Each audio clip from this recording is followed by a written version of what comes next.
Good evening, everyone, and welcome back to Savannah by Night here on the Midnight Dispatch. And I'm very happy to say it's not the only thing we do here. Sam, what's going on Mondays and intermittent Saturdays? Oh, so much happens throughout those Mondays and Saturdays. Birds sing, sometimes rain falls, and every now and again on Monday nights, a group of space pirates trudge their way through a undead planet. One of whom turned out to find a dead childhood friend of theirs who is now undead and had maybe one of the most heartbreaking reunions that we have encountered on this channel. There were many tears, yeah, no emotional damage whatsoever. Followed by an ambush and an offer to be superstars. It's space. It's the type of thing that happen in an undead planet. And next week we're actually gonna because our fourth player Angel unfortunately is not available anymore because of a conflict with the show. We do have a new player joining us for next week who will hopefully either help the team not get in as much trouble or help them get into even more trouble. We'll find out. And then on this Saturday, I'll be streaming Silent Hill F for some Smoggle screams. F's in chat. So many F's in chat, I imagine. Or just pauses while I recover my breath. If the game allows me to pause, which apparently some horror games just decide not to do, so that's its own thing. If you'd like to see some clips of such terrors, you can head over to our Discord or our YouTube to find such things, which I'm sure are not at all incriminating to Sam in any way, shape, or form. I mean, the most recent clip is me screaming, crying at Leon having a tail, so... which is a weird statement out of context. And Martel, what's going on with you on the occasional Friday? Well, I'm actually gonna look that up because I don't think we have a time yet. We do have a time. So on the 19th, which is next Friday, we will be sitting down for another rousing game of Star Wars 5th Edition with our intrepid crew of not quite Jedi, not quite Sith, not quite knowing where we're going at this point, but hopefully we'll meet up next time and figure it out. And you can find that over at the Knights of Silver Moon. That is correct. Also, if I can get serious for a minute. Go Spurs, go.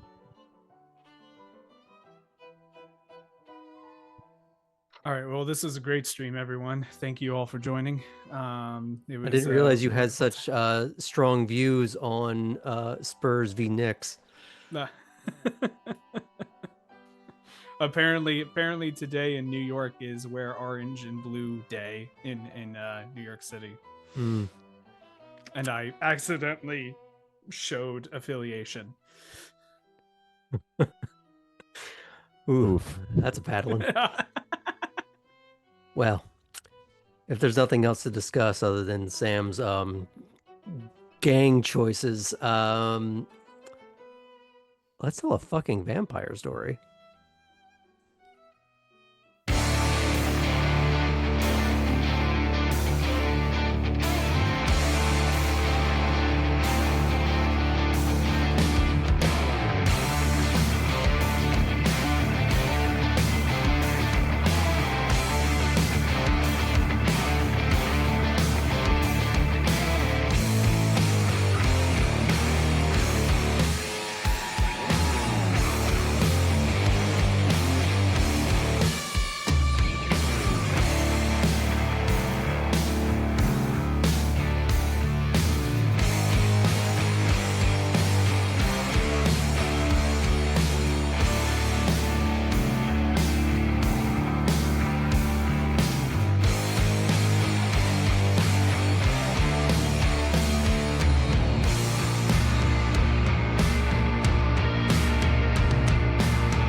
Last time, on Savannah by Night, the nascent coterie began to descend upon Elysium, each finding a member of court to briefly gossip with before venturing back out into the night.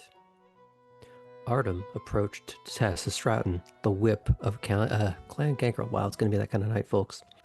And Samuel Limehouse, the Bruja Primogen, asking each about their opinions on the ongoing campaign against the Sabbat, and asking him about his experiences on the front line. Cora tried to bring up the lore of it all with Atherton, who appeared to be playing entirely too coy. Perhaps it was the benefit of his plausible deniability from simply not having been present at the time, or it was a test of the limits of her capacity for discretion. Or, perhaps, there was some other factor involved. Poppy engaged in some light banter with Mason, the Nosferatu Primogen.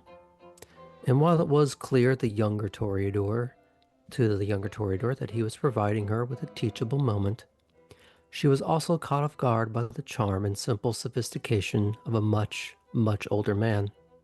Perhaps a lesson in its own right.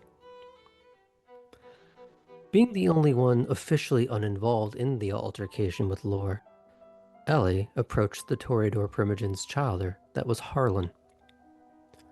Ellie attempted to glean what the man knew about the situation, but he was either understandably playing dumb, or he had legitimately been told very little of the relevant details. In any case, the two of them remarked on the complicated nature of the relationship with Sires, possibly opening up the door to further intel gathering. The coterie met up at the gazebo to briefly chat, make potential dinner plans, and learn perhaps a bit too much about Poppy's relationship with her sire than she intended to share. Breaking from there, Ellie and Artem made their way to the range for a bit of practice and the discomfort around actually delivering death. Meanwhile, Cora and Poppy approached Ava Lash to receive some manner of education in the matter of poise. However, the Ventrue dominatrix invited the pair to her lurid lair. They were brought into a room, seated across from one another, and given the directive of a game of cat and mouse, to question, to lie, to pull at every string. In essence, to define their relationship beyond the mere meaningless moniker of friend. And it's from there that we pick up. You've been left in this leather couch and leather paneled room, cloistered and intimate, and perhaps a bit claustrophobic, knowing the directive you were given before Lash left you two alone. So, I'll throw it to you two. Who's bold enough to cast the first stone in your glass house? Glass house? Glass house? I would never. Well, Cora, ever the person to lighten tension or aggravate it accidentally in an attempt to do the opposite, will look at the recently vacated space, sitting there on the couch, and say, well, you know, Puppy, I don't know what I expected when we came here, but I don't think it was this. I certainly wasn't expecting her to make us do the work, but also I expected her to make us do the work, just not in this way. Right, exactly. Okay. Well, all right. What do you have? What do I have? What Yeah. do you mean? How do you Just- want to start? Sure. Well, I suppose we're supposed to know more about each other, so, Right. uh, I feel like I already told you far too much today.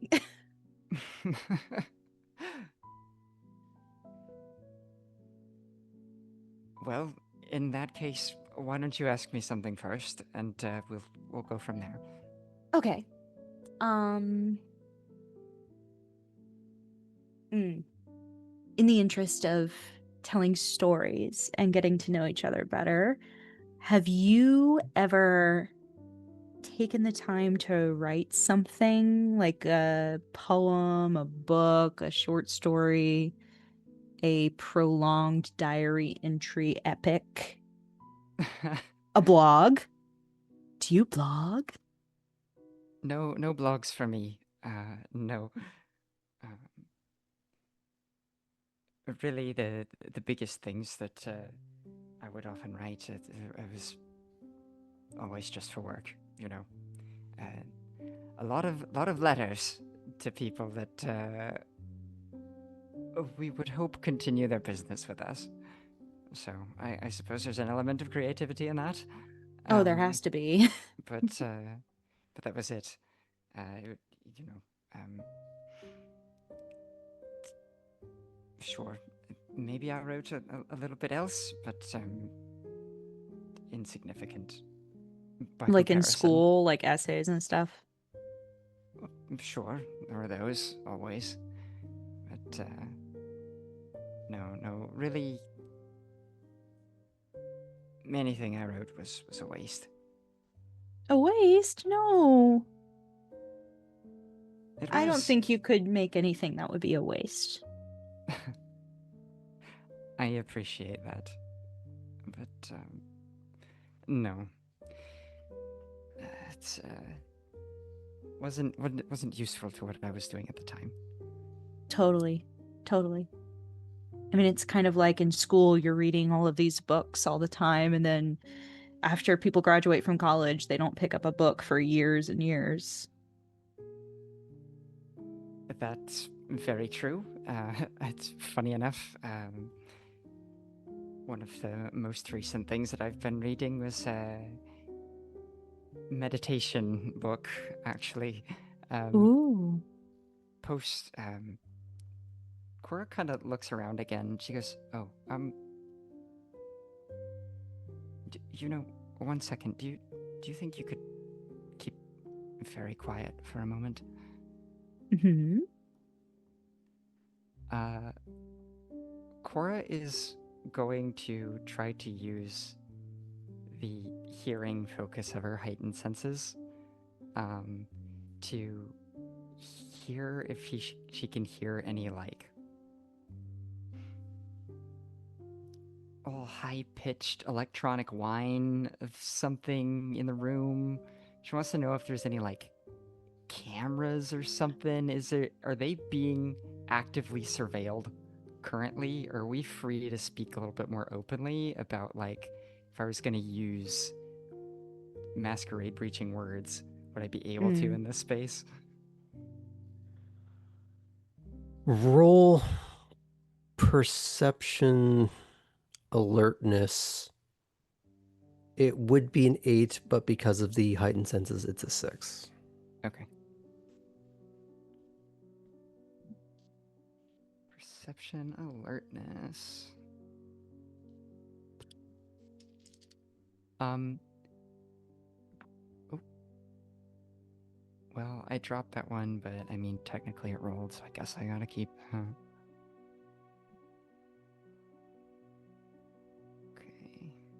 Didn't do it. That deflects that. Ultimately, 2 successes. I had a 1 that canceled out a 10, unfortunately. No. What I'll say is that it is impossible to prove a negative. Mm-hmm. But you do know that your phones had to be either surrendered or left outside. Yes. So there is a bit of a ban on such devices. Now, that isn't to say that there aren't any devices. And you know they can be more subtle than mere an electronic hum somewhere. There could be other things. However, it would be difficult to have the kind of conversation that seems to be intended here if you have to be so guarded as to say nothing at all. Okay, yeah. So as a check on proving a negative, um, do I hear? Well, this doesn't necessarily, depending on if she spent blood on it or not today. Do I hear Poppy's heartbeat? Well, did Poppy spend the blood for that? Yeah, she did.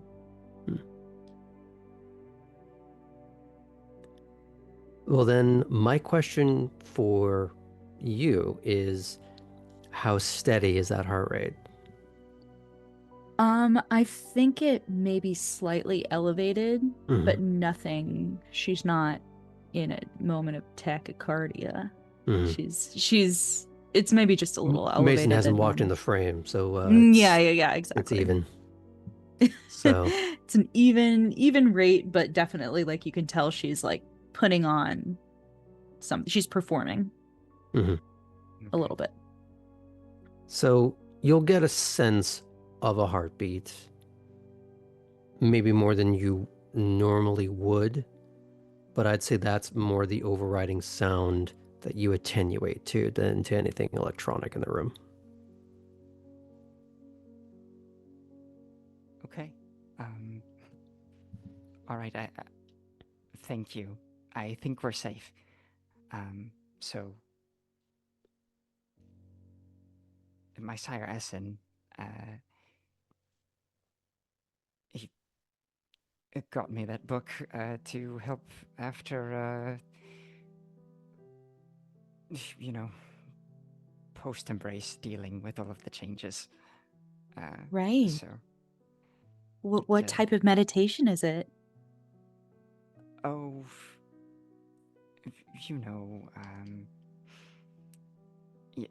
you've got the little chants, the Om Nami Padme Hum, focusing on the inner Classic. self. Yeah. And really just trying to keep yourself present, Yeah. Do you find yourself like slipping into the past or the future easily? I mean, memory is a wonderful thing, right? Yeah. So. And some people say that it's all a big circle anyway, right? They certainly do. Cora.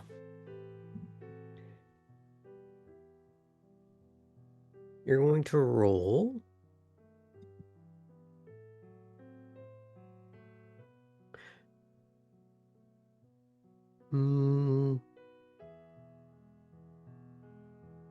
perception or wits with self-control. Okay. With no ability to use willpower. Perception or wits with self-control and no ability to use willpower. Okay. Here we go. What's my target?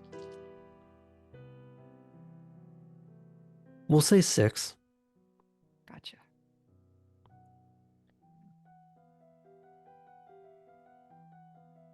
Okay. Solid. 3. Nothing happens. Continue. Well. Right. So anyway, there's that. But no writing. I could do one for you right now if you'd want. You want to hear my stuff? Yeah. Okay, let's say you and I had taken a drive last fall. Okay. You did end up buying something from us. You're probably a repeat client, maybe a business partner of some kind. Mm-hmm. You know, Very important. Perhaps there's some agreement between our companies for some parts or something too. Mhm. So it would be like Miss Poppy Stewart. Or, well, so here's the important thing. You'll either go with the first name or the last name, depending on the type of person, right? So Right. would you think of yourself as more of a Poppy or more of a Miss Stewart? Oh, Poppy for sure. Okay, great. So,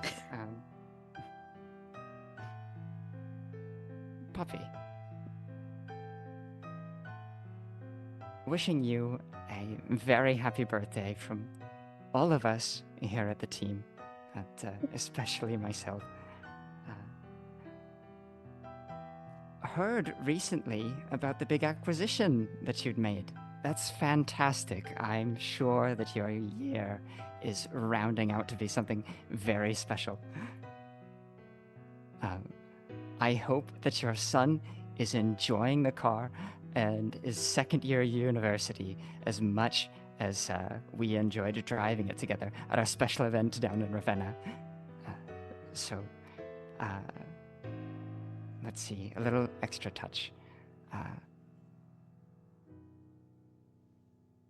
Please accept the enclosed with our greatest appreciation for your continued business.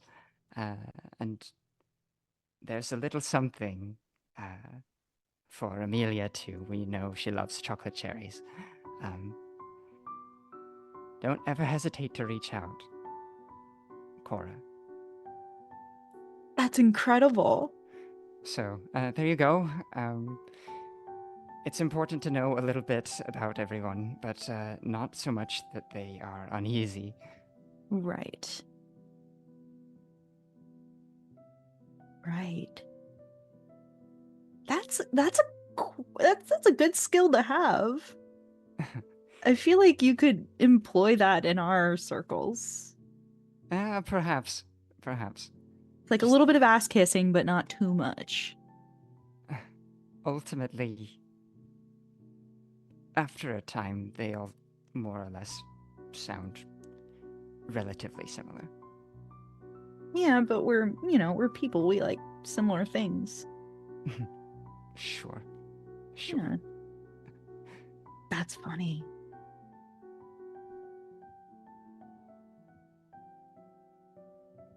So, what else do you want to know? Well, it's your turn, right? Sure. Do you want to okay. take turns? I could just do. It's more fun if we take turns, I think. Yeah. Turns would be great. What about you? What? Well, was writing ever your thing too, or did you have Um, anything else? Not really. I kept a journal as a kid. But I'm so much more into, into visuals, so that wasn't really Yes. where Yeah. So, tell me a little bit about that then. What got you started in art? What inspired you initially? Was it a um what, a who?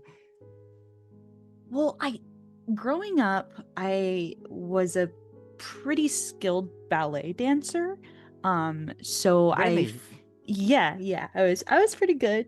Um and I thought about form a lot, I think, because of that. Um and then I really didn't start. I guess I doodled a bit and, drew things here and there, but I didn't really start seriously until I was in college. And just kind of on a whim, I took a figure drawing class, which makes sense because I like figures. I think it's cool. And yeah, I kind of got the bug and I changed my major, and it was a whole thing with my mom, and she was like, "What do you mean? Art major is not going to be helpful." So Um, what were you doing before then? If you changed majors? History. Okay. Why history? Um, I think it was just because it was the most entertaining to me in school. Good stories. Stories. Okay. So I see where that question was coming from to me earlier. Yes. uh, But but yeah, no, I yes. didn't really pick it up until later in life, even though that's so young. And then I just kind of got the bug, and did the full, fine arts school thing. Though a lot of what I did later on in my school career was like on the performance art side of things. So like I did these installations, and it was honestly like my senior thesis was really cool. Okay. So I can't just take your word for it. Okay, so picture this. What did I call it? Hold on. Hold on. This is Helena just quickly looking because she had a name for it. It has something to do with ribbons, right? No, that was the other thing. Oh, okay. That was not part of school. It was called like the Hermit's Nest or something like that. And it was this like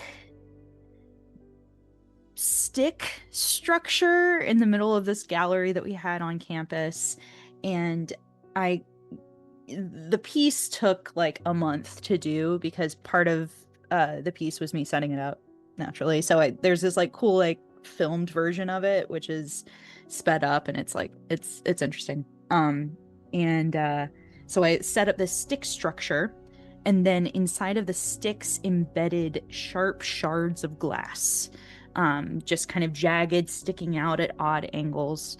And then the main part of the performance was I created a nest of fibers that I had kind of spun in a fiber arts class, around the house, kind of barring it from other people on the outside who were watching. Um, yeah, it was really cool. Definitely a little freaky, but I kind of liked it. So, I'm sorry, what is it you were trying to say with it? Um, I don't know.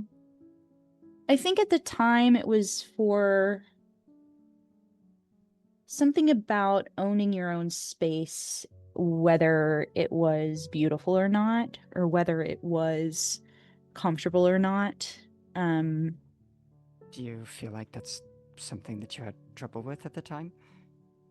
Owning your own I think at the space? time for sure. I think it's a very youthful idea. It was called Recluse House. That's what it Ah, was. There was kind of a spider theme too, I guess. yeah, I was thinking. Yeah, yeah.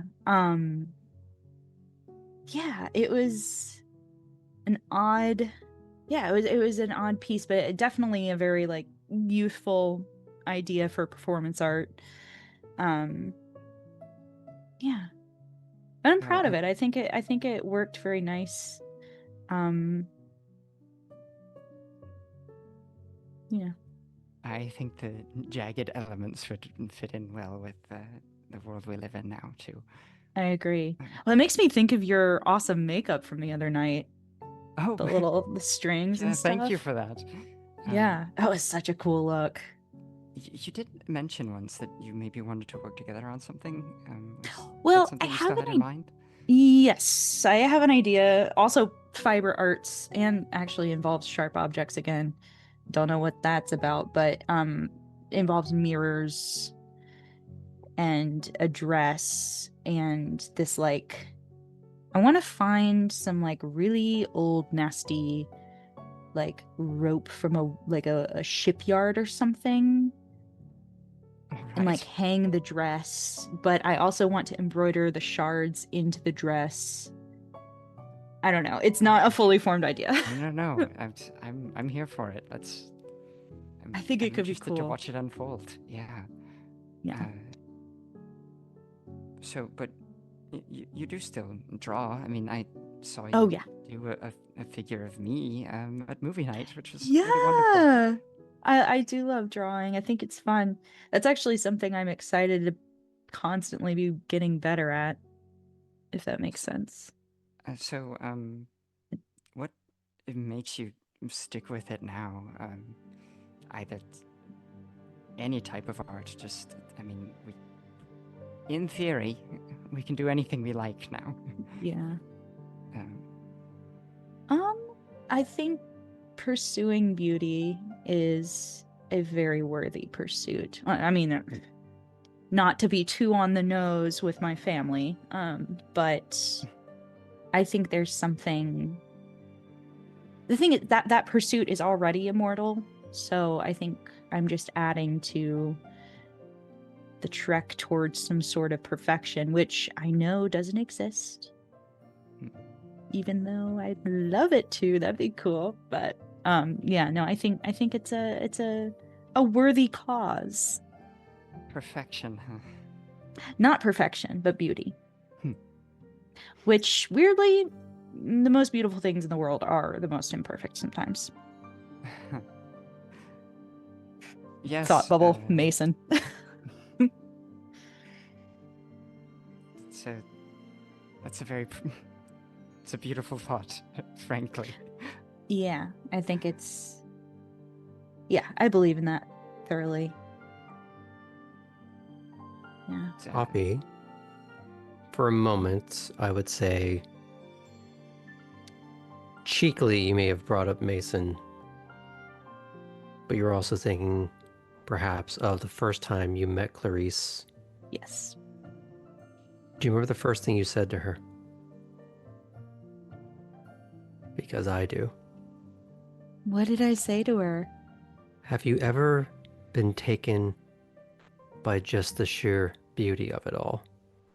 Oh. As she was clutching the portrait of- Nosferatu pendant cameo.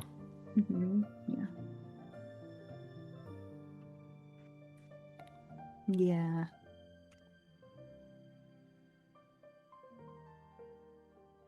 Beauty can sweep you up and away from reality, though, I think, sometimes. Hmm. Kind of like memories, too. They can take you Just out of the present, and then you need to go back to your mantra. Yes, definitely. I'm glad we know each other. I'm glad we know each other too. Or do we? Do we know each other? I know, to we're Miss in the Lash's process. tastes? Yes. In the process. Do you have you ever had like a best friend? Are you like a one kind of best friend person, or have you had like many best friends or squad? Yeah, I did have a best friend. Yes. How'd you meet? Oh, all of our many activities, parents putting people together, swimming and skating. No dance for me, unfortunately. Wait, skating, not for figure long. skating, or like Yes. roller skating? Figure skating? For real? Yeah. Oh, I'm so jealous. Were you a rich kid? I feel like all the rich kids did that. No, we were aspiring to be, I suppose. Fair, very fair. on the periphery. Aren't we all? Cora, are you lying about this best friend, or is this truthful? Cora is correctly identifying a best friend figure in her life. Hmm. But the exact shape of that relationship may be obscured by the characterization. Mm-hmm. Cora, I'm going to have you roll manipulation subterfuge. Okay. At a 6. Poppy will be rolling perception empathy. How many dots and aspects do you have now? 1. You'll roll it at a 5. How dare. I've got aspects. Hang on. Did you say out of 6? For you, it's a 5. Oh, 5. Sorry. Great. Or you can also tell that you're lying. Yes. Not lying, just dancing around, figure skating around something. I have 2 successes. Cora's actually good at lying for once. I got 4 successes. Hmm. Yas. As far as you know, it's ringing entirely true and believable. Who would make up something so mundane as that sort of fact? Yeah. But yes, we were quite attached at the hip for a very long time. That's amazing. Yeah. You know, eventually we ended up parting ways, as always happens. Well, Different schools. perhaps not always, but just different trajectories in life. Totally. Were you very sporty as a kid then? Yes. That's Yes, so I was. cool. Oh man. I would have been so scared of you in school. Really? Yeah, the jocks. I mean, my high school and middle school was just so stereotypical. Like just click central bad vibes. No. Okay. So, well, do you mind if I turn the question around on you then? Did you hang with a group of people, or did you have a Yeah. best friend? Well, the reason I asked is I realized I've never had just one best friend. I would usually have like a group of 3 or 4. But my closest friends actually I met in school at UConn. And we were quite tight and did a bunch of projects together, did like little like camping, which did not go well, but I just wanted to be like part of the group, and so I made them come to do my weird performance art stuff, and I would go and do their camping stuff. But yeah, I like would have groups of friends. Yeah. I think yeah. So then, Artem is our current camping friend. I guess. I mean, I can handle myself. I just might complain a little bit about the nature of it all. Yeah. Yeah, I had some buddies. I mean, and also in middle school and high school, it was like, the art kids and the theater nerds and those were the groups that I preferred. People that were a little alt or a little different. Do you feel like it's easy for you to make friends? It seems like you move around here, so we just like it's second nature. Yeah, I mean, I've always been good at making friends. So then, why gravitate towards the ones who are a little bit different? Just pause there for just a second. Uh-huh. I'm going to have Poppy roll something. Actually, you're both going to roll something. You're just going to be Yeah. rolling it in reverse now. Okay. Because I Cora? was really good at making friends. Now I'm not so good at it. So, same rolls as before, but all the way around. And Cora, how many dots in Auspex do you have now? Dose. Well, then it would be a 4. Remind me, it was manipulation and Subterfuge. subterfuge. Thank And you. I am doing persympathy? Mm-hmm. Okay. Oh. That's pretty good. Okay. Did you roll it at a 6? I did roll it out of 6, and I'm Okay. re-rolling my 2 10s. Ooh. Ooh. And no ones? 1 on the re-roll. Ah. It doesn't cancel anything out then. Yeah. So 5 successes. Wow. Wow. Wow. I had a But- 1 that ate my 10, otherwise we would have tied. Ooh. So you're under 5. I am under 5. Okay. You get a sense, Cora, that there's more to it than that it's not 100% true, more of a 90% true. There's something a little off about it, but you don't know what. And it's not necessarily malicious. It's not necessarily hiding something embarrassing. It's more just maybe discretion. Okay.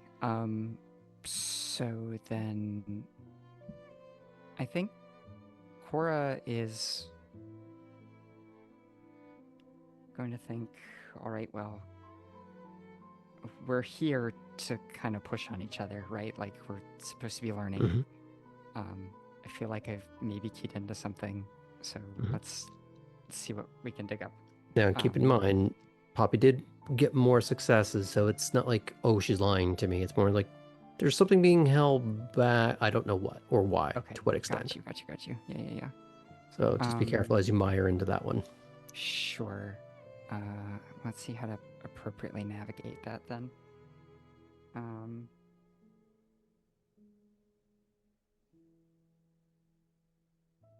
You can round back to it if you want. Sure. We'll come back around to it.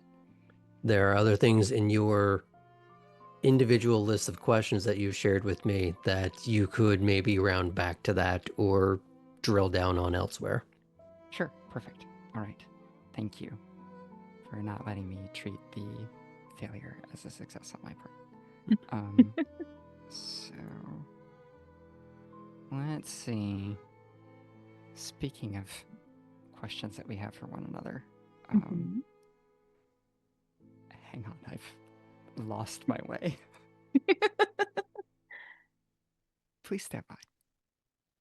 For those of you out there in the dark in the audience, Iskra and I did send each other these huge lists of questions that we were pondering in the downtime between last week and this week. And they are big lists of questions. Yes.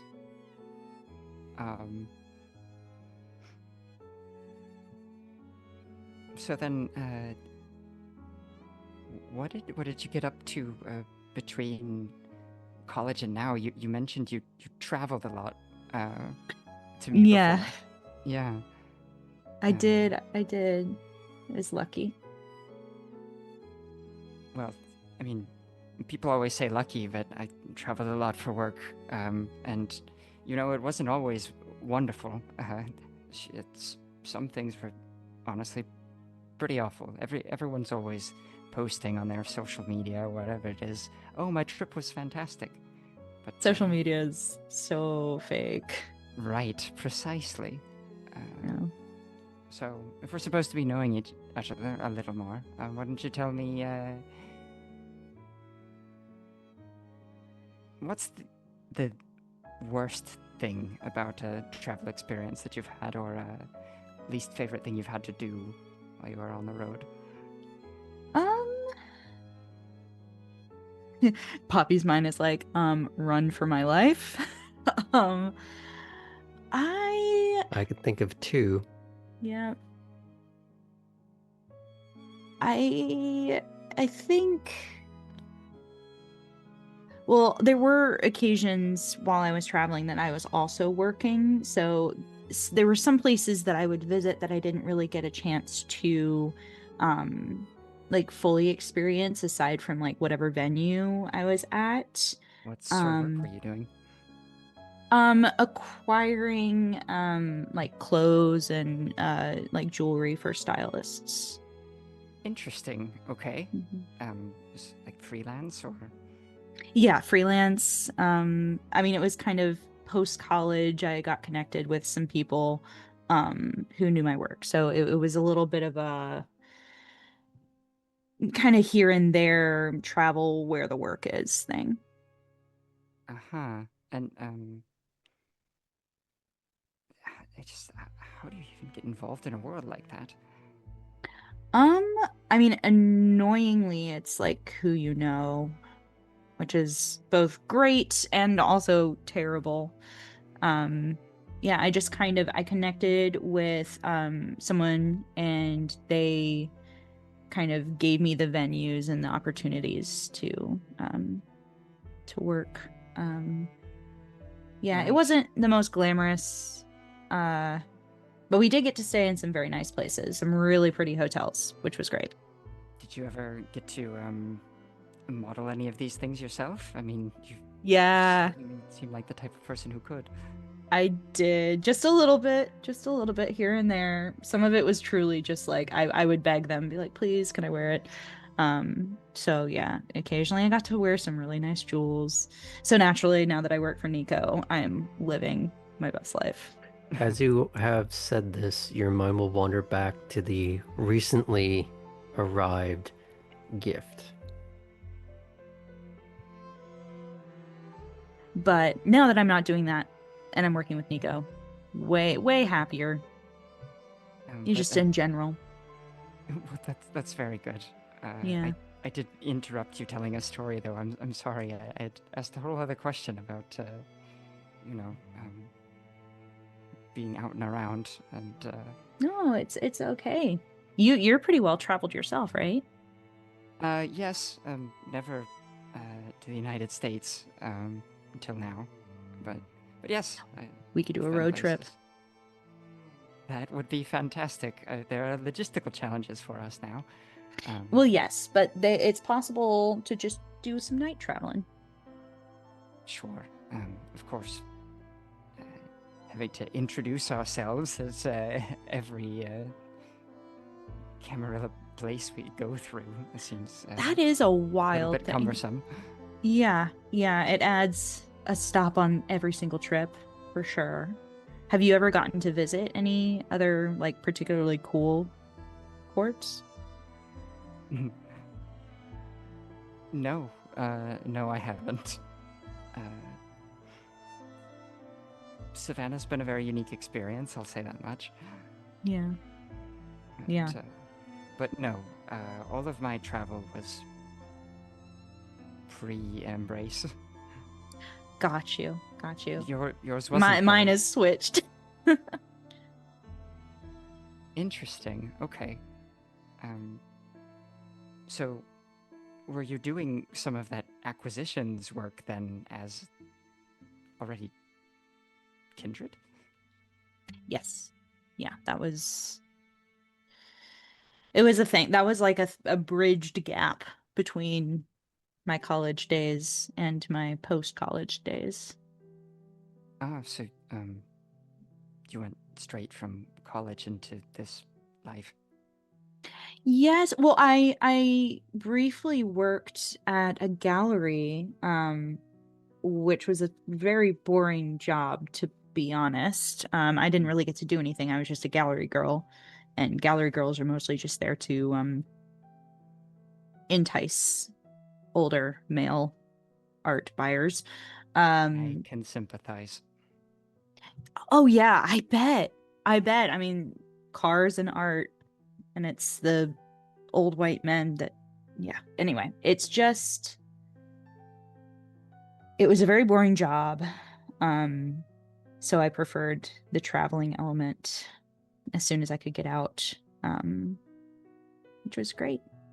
I was very lucky to get to leave my hometown. Not many of my friends and like fellow students at college really had that. So it's different in America. I don't know if you've caught on to this part of it yet, but for a lot of folks, it's hard to leave your hometown. I think maybe in Europe, it's a little easier to see the world because there are trains. Yes, yes. It's such a I have problem picked here. up on that. Yeah. And the Amtrak's fine. Like we love the Amtrak, but it can be a hassle. Anyway. Yeah. So, do you think moving by train would be the best way for us to explore then, if we were to? I mean, if we got like a proper train car and didn't just have to sit in seats, that is, I prefer train travel. Or we get a big mystery machine and we pile all of us in here. That would be really funny. I'd watch that movie. Sure. Yeah.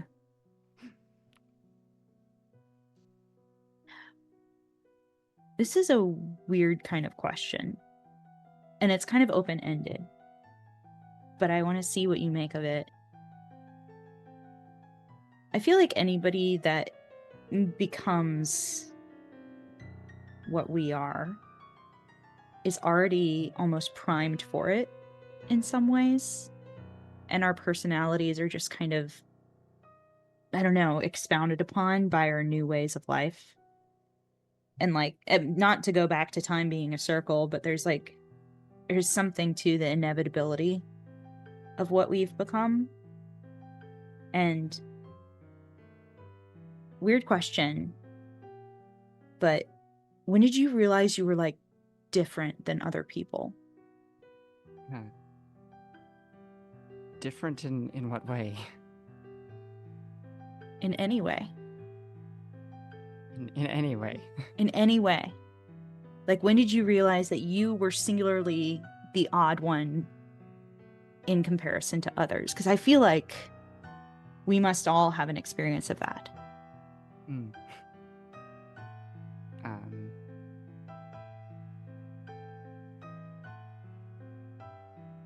Well, it's a very interesting question. I suppose, depending on how you want to take it, in general, I always felt a little bit apart, except maybe from, in comparison with my best friend. She and I were very alike, but other than that,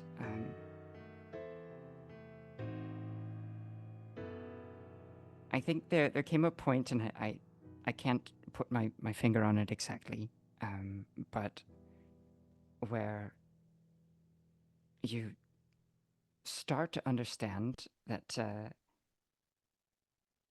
not everyone thinks about how particularly nice it would be to fall asleep in the arms of another woman, or maybe be the one doing the holding. So maybe that. Mm. If I had to say something about it, though, I didn't really get to do anything about that particular difference until post embrace. Really? So no. Was your home life strict? Yes, very. Oh no. But I mean, even once I was out on my own, once I had come into myself a little bit more, there was a coworker that I maybe was interested in. There weren't a lot of women in the office, but I would have never said anything to her. We got that enough as it was. So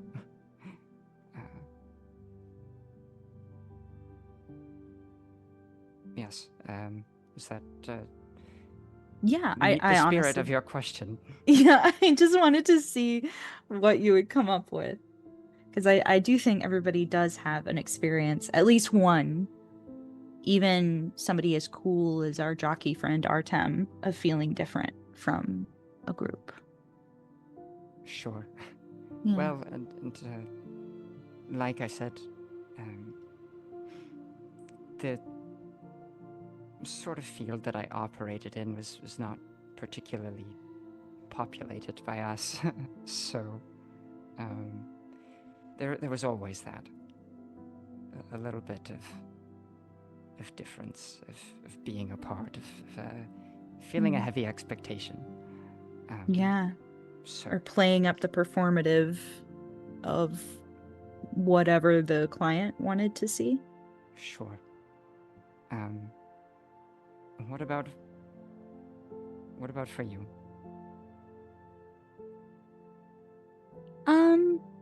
I think I just always felt different. Yeah.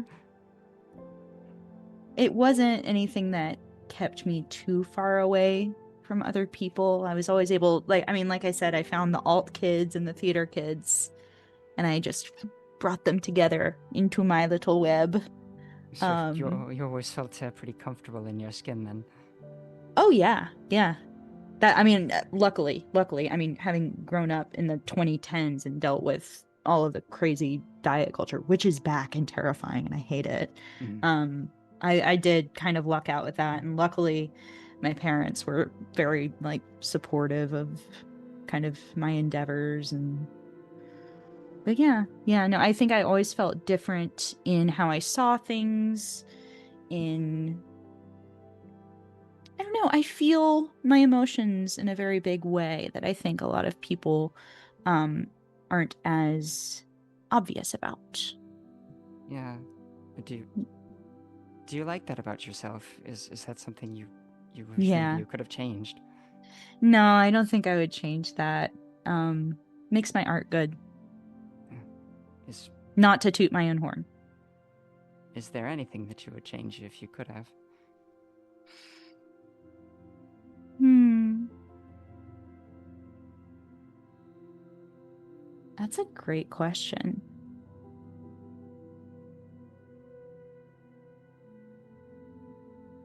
I don't think so. I mean, other than the fact that I'm here at Ava Lashes with you, trying to become a better conversationalist. Um, Sure. yeah, I think I would be braver if I could. Hmm.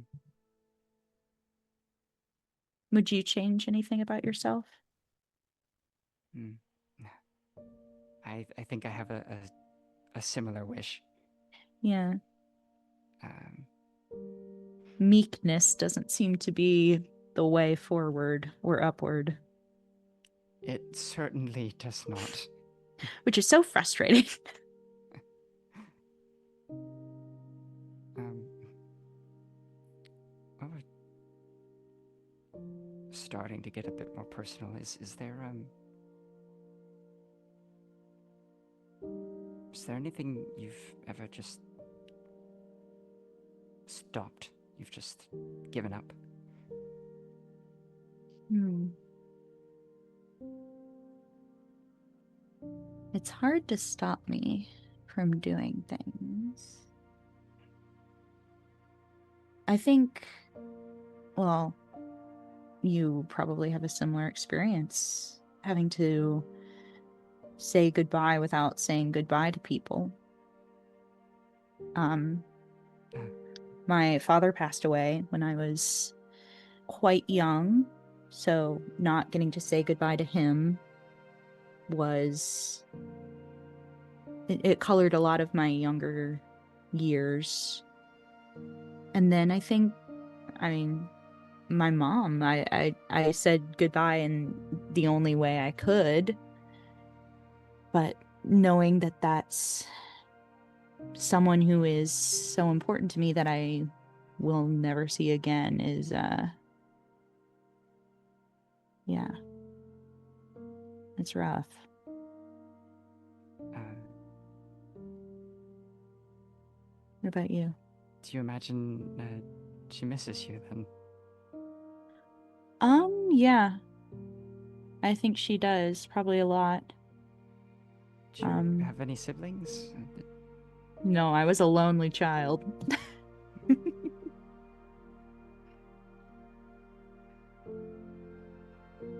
What about you? Oh,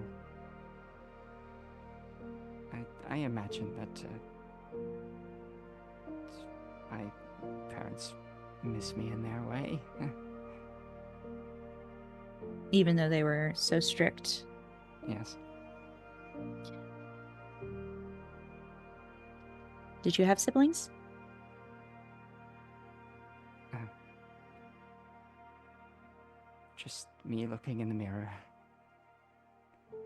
Cora is lying, but her phrasing is trying to make it easier on herself. Well, here's the thing. Would anybody like to pass it off as a role? I could try to see into it. Mm-hmm. Well, Cora, you're gonna have to roll for that then. Is that okay? Yeah. checking in with the player. Okay. Mhm. Okay, so that is manipulation and wits. Mm-hmm. I'd say it's more on the subtle side, so we'll leave it at a 5.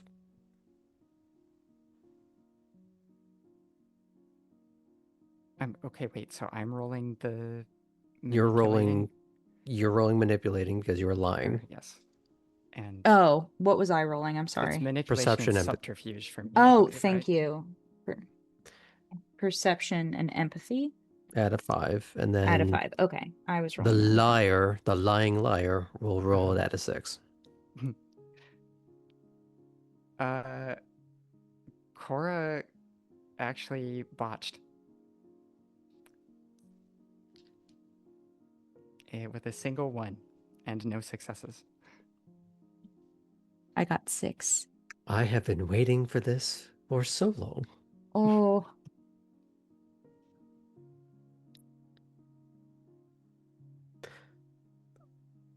I need Cord to explain to me the depth of her lie. Well,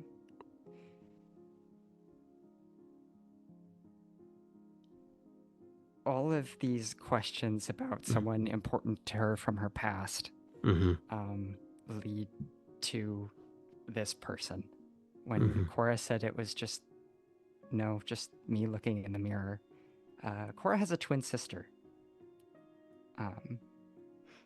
I will make this a little more subtle into the story.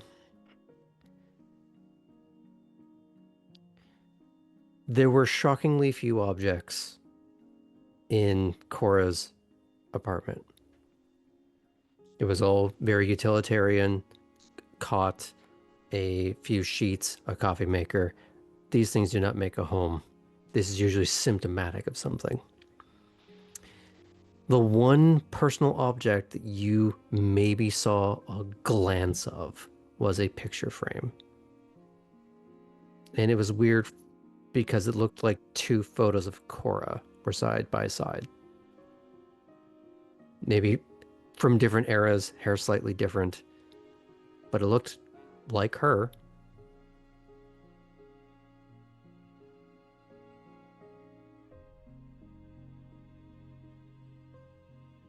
And what you choose to do with the failed wording and the oddity of the picture frame is up to you. What I will say is with 6 successes against a botch, I'm leaving this up to you to decide how much of that you're going to unlock for yourself. mm-hmm. And even if you do, whether or not you say it out loud or address it in any way. Just because you know something doesn't mean you have to confront them with it. Yeah. I think Poppy kind of senses that this is like odd or off or full of grief. And will kind of keep any follow up to herself, but will say mirrors can haunt us. Yes. Yes, they really can. And because of the botch, for a moment, Poppy is not the one sitting adjacent to you. For a moment, you think it's your own reflection. But you know better. Few people are capable of realizing what they would look like because they've only ever seen themselves in the distorted field of view given to them by a mirror. And, well, the image is mirrored. You, on the other hand, have the distinct knowledge of what your own face looks like wandering around in the world. With a different haircut, slightly different life experience having shaped the finer nuances of the person's face, but otherwise still recognizable as your own. I think Poppy hears a very small gasp come out of Cora after she finishes answering. At that, Poppy will kind of slowly stand up and go sit next to you on the couch instead of being across from you. That felt interrogative. Can I sit over here with you? Sure, yeah. Yeah. You okay? For a moment, it's not Poppy. It's her face but not her voice. You blink for half a second, and it's her voice, but not her face. But another few blinks, and you do see Poppy and hear Poppy as the world resinks for you. So, how'd you like your birthday present? I loved it. I haven't figured out what to make of it yet, but I'm looking forward to it. It was Good. really thoughtful. Good. I'm glad you like it. Yeah, I I'm promise excited. none of the corporate stuff. That was me. Yeah. Can I tell you a secret? Well, isn't that sort of cheating at this? I don't think so, actually. I received a present on my birthday from my sire, who you've learned a little bit about this evening.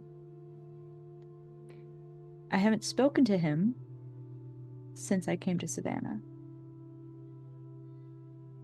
And it's boring a hole in my brain.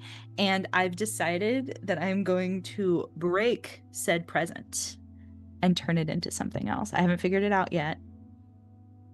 But sorry, I had to tell you. Yeah. What's the story there that you The hear story, from a long lost sire and want to destroy the gift he sends you, or she? he old type. Never mind. He is what the kids call a fuckboy, and I am thrilled to break his gift. But he doesn't have friends. He's not like you and I.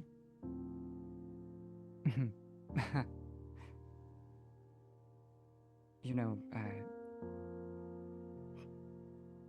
I don't know if you meant that to sting, but I've only recently begun thinking of myself as someone who has friends. What? Cora, and she's going to, if it's okay, she's going to put like an arm around your shoulder. We're buds. We're trauma bonded.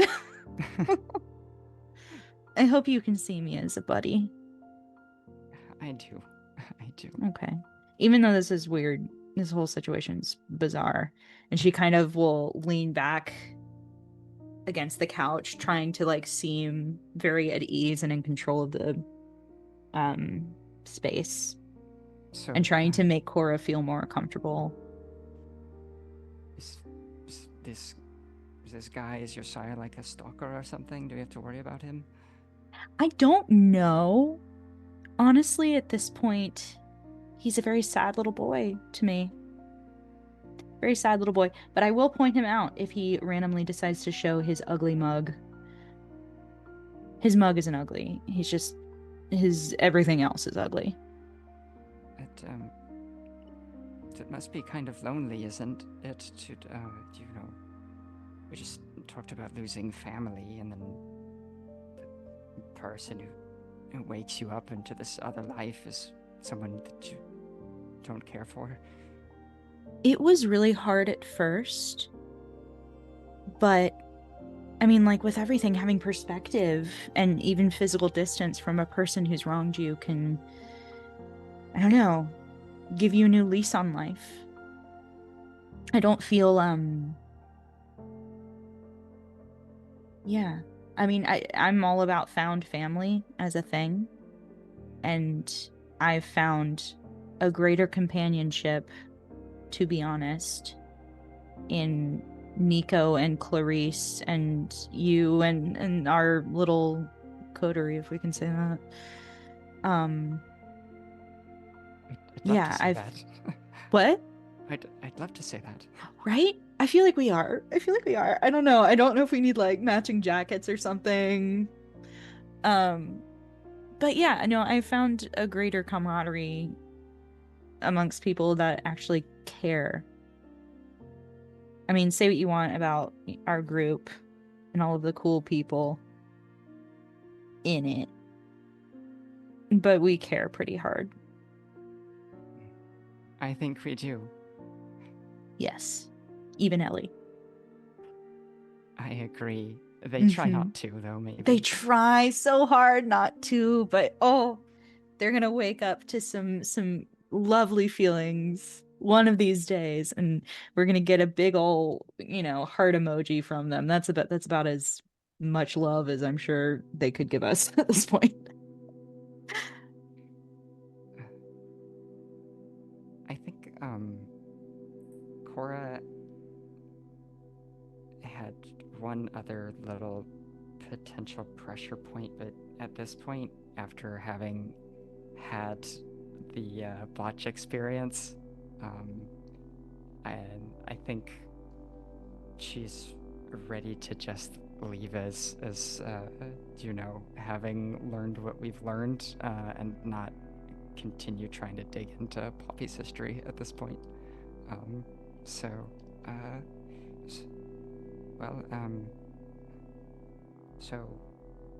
how do we know if we set out or accomplished, rather, to do what we set out to do tonight?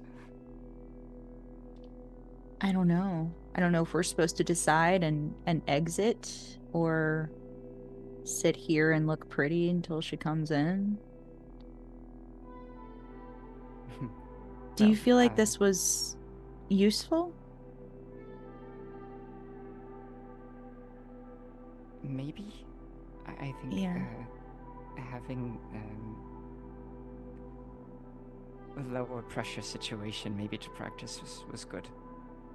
Yeah. I feel like maybe I should have been meaner to you or something, but that just doesn't feel like me. Well, good. I'm glad that it doesn't. And that's one of the reasons, I think, that we are friends. Yeah.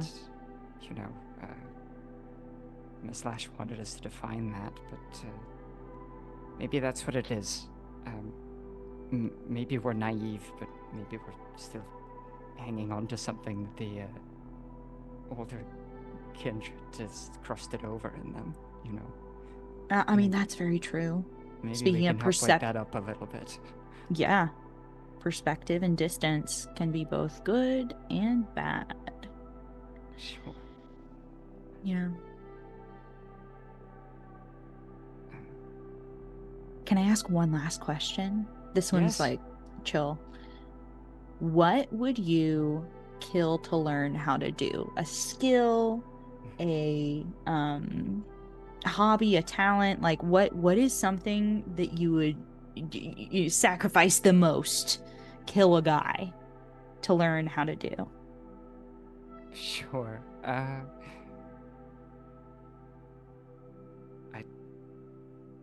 I'd really like to be able to sing.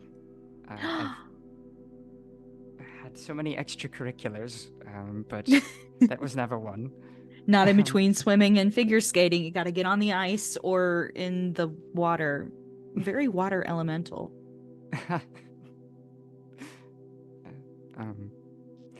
But no, it would be nice. When I was vacillating about writing earlier, I was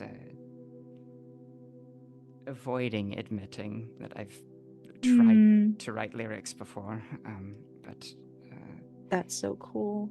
What genre of music would you sing?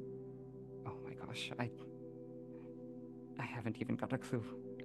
I just in think my mind it would be nice to, you have a suggestion. Well, I'm literally just a suggestion. It's mostly from an aesthetic standpoint and a costume design standpoint, but like you fronting a symphonic metal band would be so cool. Okay. Like you singing in like a beautiful, like kind of classical soprano over like the crunchiest chords of all time. That would be so cool. And I feel like you're all about mirrors and juxtaposition. So that could be incredible.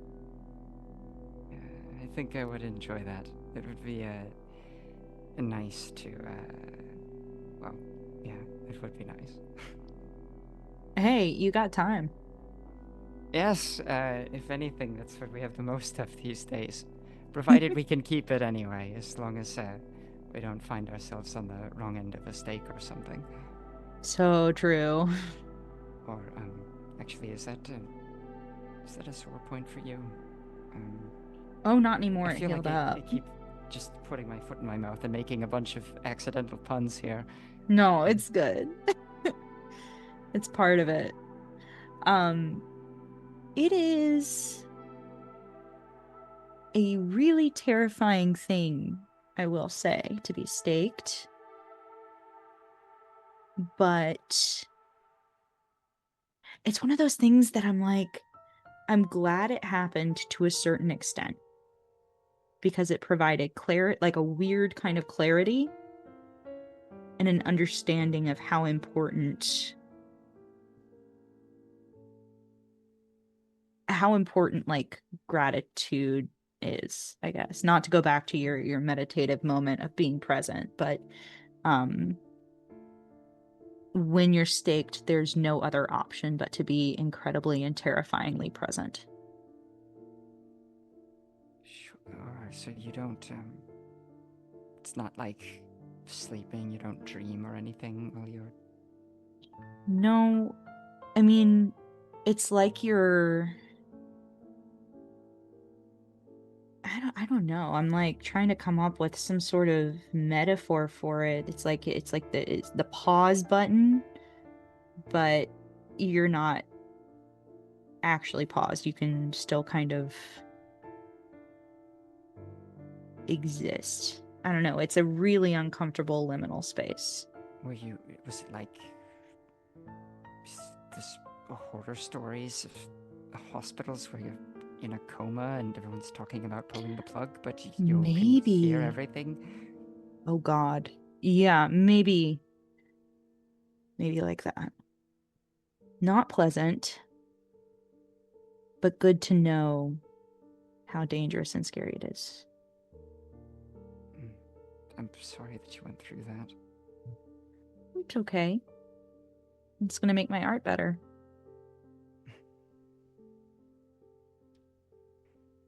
Okay, here, I can't let it end on a chilling note like that before we leave. Okay. So,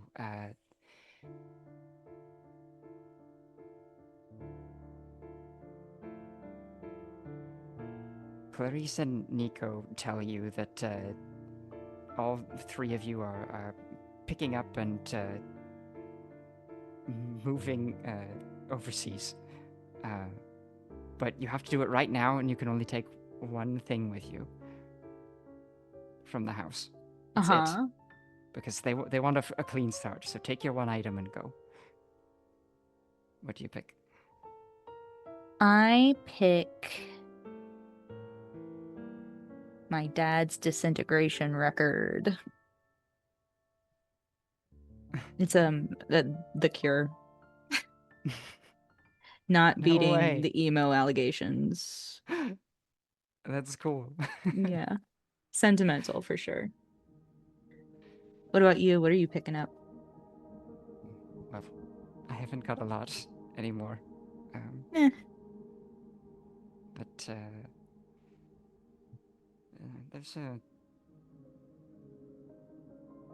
like you said, memory's important. There's a little photo of Essen and Gerhardt and I'd probably take that. Cute. Are they like together? Is that a weird question to ask? Essen and Gerhardt? Not. They love each other very much, but I don't think that it's like that, no. Got you.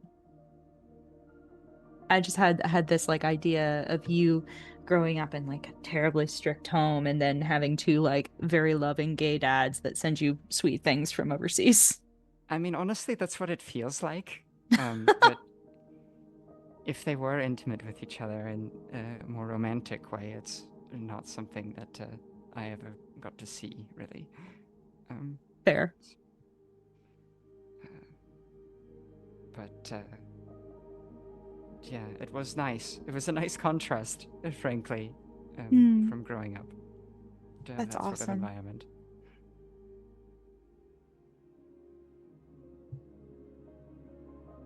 Okay. And she goes and sits back on the other side of the couch, or on the other couch again, facing you. Oh, by the way, Hmm. uh, just in the interest of transparency, when I asked us all to be very still earlier, I was trying to listen in. Maybe there was something around here that might have been paying attention to our conversation, but Ah, I noticed your heartbeat too. yeah. Is that something you do just for the sake of it? I mean, we were just going to Elysium today, right? Unless you had something else on you. Yeah. I think every once in a while I just like to, I don't know, have an internal drummer. Hmm. No, that's nice. That's a nice Yeah. thought. Yeah. Poppy like turns to look at the door. Do we just leave? Should I? Let me see. Cora's gonna go ahead and stand up and head toward the door and reach for it. Is it unlocked?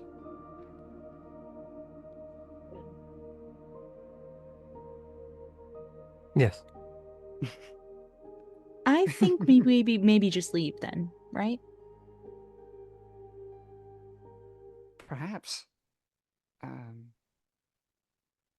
Gosh, I wonder, is there a... There's no comment card here, is there? Yeah. Any shibari to go?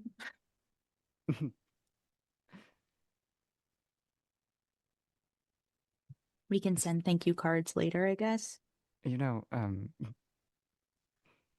you mentioned earlier one of your earlier projects had rope, Mhm. and then your other project that you're thinking of maybe doing involves rope, and then you Yeah. also mentioned shibari just now. Am I sensing a theme? You know, I didn't make the connection until just now, but maybe. All right. Poppy will get up and walk to the door with you.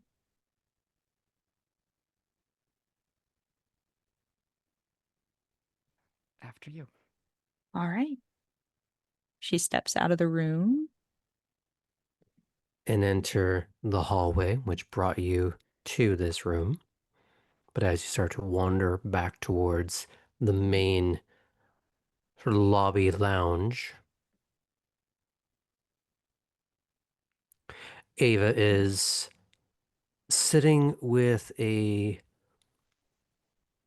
younger woman on one of the couches who is ramrod straight posture with this very silky blouse and leather skirt. Oh, leaving already? Yes, unless you had something else that we could help you with.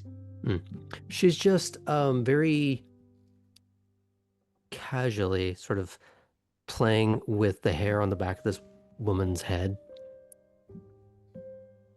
Oh, well, this was for you, not for me. If you are done, don't let me keep you.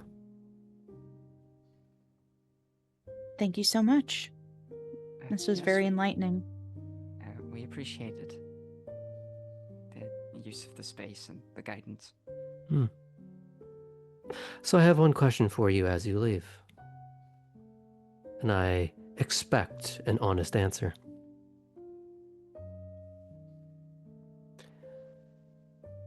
Did you arrive at a word that more accurately describes your relationship than friend? Oh, I forgot about that. Says Helena. Poppy does not say that.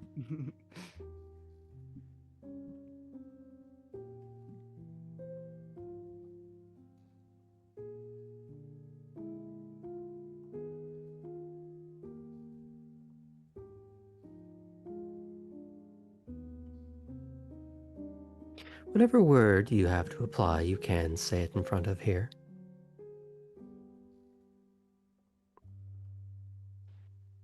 Huh. Well, I think maybe we're a coterie, if I have to say anything. Of two. Particular. Why not?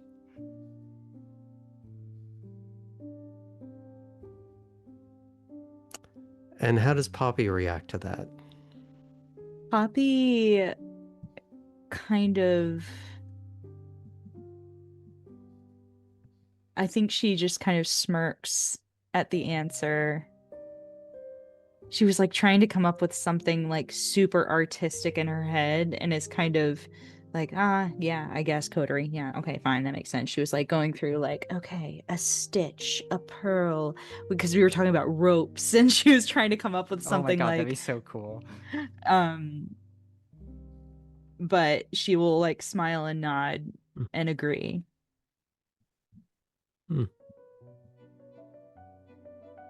Then congratulations. Thank you. Thank you for the opportunity. She will see you out. And the young lady stands up, and just as she had escorted you in, she leads you down the stairs and back out into the world. And I think there is a good moment to transition over to the firing range. You, our ladies, had been discussing who. I believe the question was something along the lines of, what would you kill to learn? Meanwhile, they're learning how to kill in a rather sort of roundabout slapstick sort of fashion, as they are having no formal training. But as they have begun to wind down from their ballistic banter,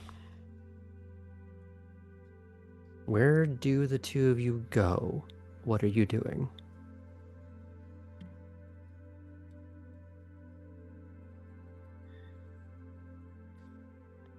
So, do you have any solid plans where you need to be? No, Cora just said something about helping her move a mattress. I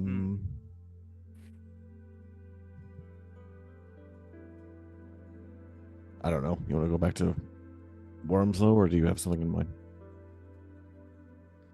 Let me check on something quickly. And if we're at the car, Ellie will pull out their computer and check on the gator tracker. Okay.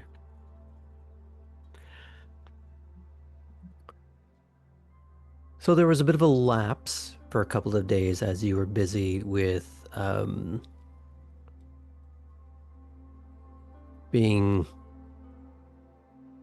what's the correct word? Co-opted into a bit of sewer sweeping. And then the birthday party.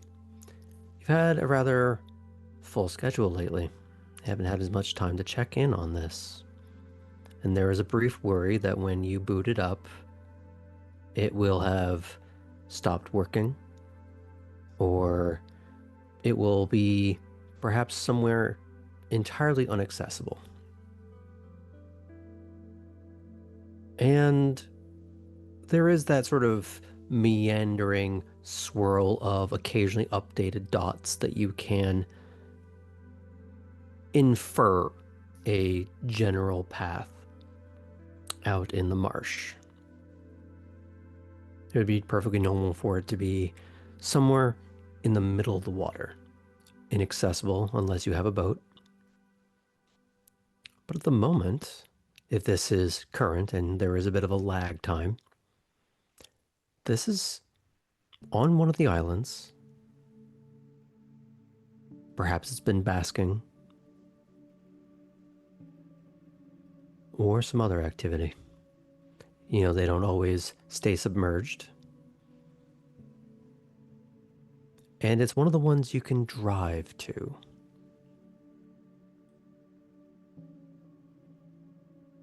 Well, it looks like that tracker is still working, so we can prove the conclusion that it functions correctly and see if it's accurate in its pinning location. Okay. Yeah, let's do it. All right. Where is it? It looks like, based on this, it's on one of the islands. You know, in another world, this could be very helpful for some sort of tree hugging organization that wants to track animals. But Can give the information to them sometime later, I'm sure. or do I patent it? That's another thing. Anyway, shall we head on over?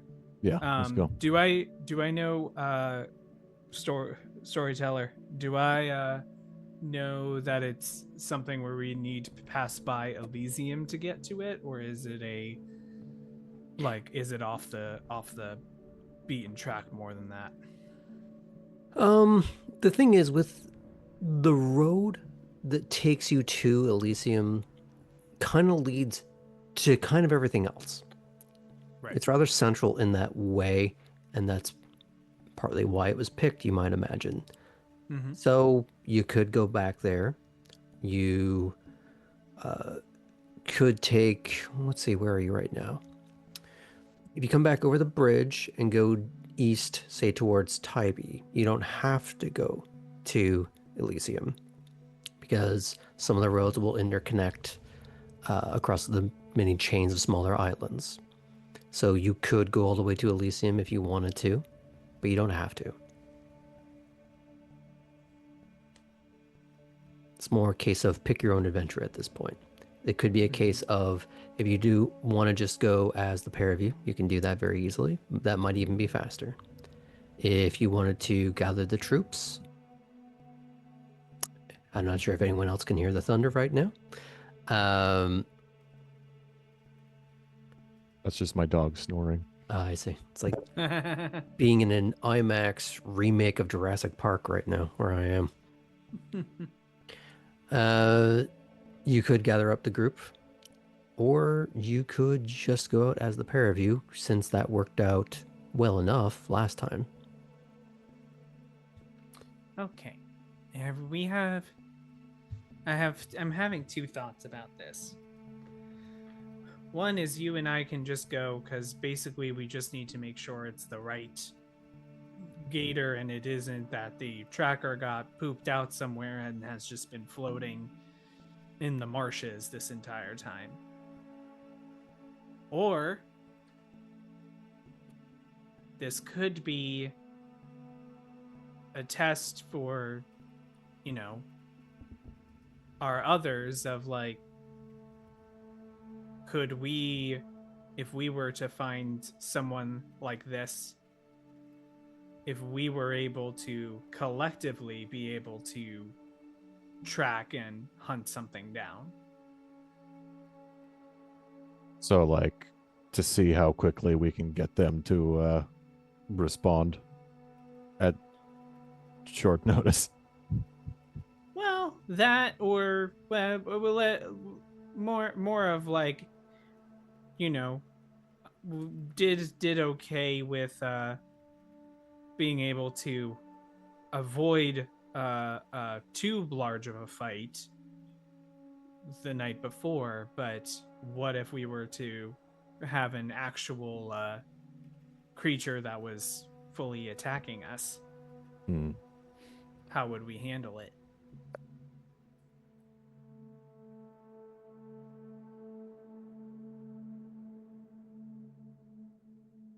Let's invite them, see if they'll go.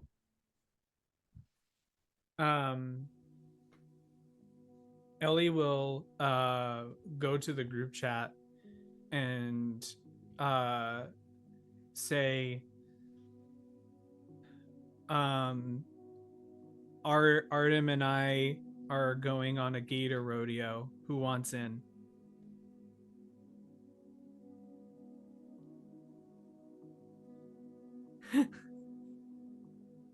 Forest driving, Poppy, yes. Yeah, Poppy will read it aloud and go, "Is this a euphemism?"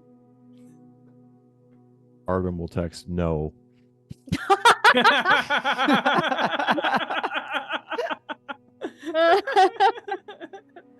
I had accidentally sent a voice memo.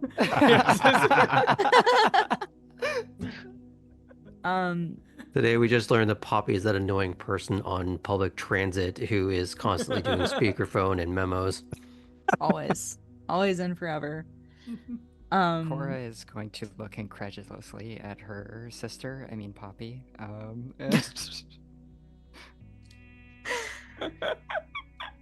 I mean, we could. I feel like I have a lot of like pent up nervous energy. Sure. Are you into running after an alligator? We could. Yeah, why not? Yeah. Though I will definitely need a snack at some point. Yes, I'm very hungry. Gator snack? We'll see. Artem did suggest that to me once. Really? Yeah. Okay. I'll try anything once. Right, it's worth a shot. All right. I text. Send us the location. You see in the group chat is a gift from Chris, which is just David Tennant peeking over the dividing wall in an office. Way too happy and giddy. Do you mind if I stop at the house? I have to change first, or I would like to. Totally. Anyway. I should probably be in my own car too.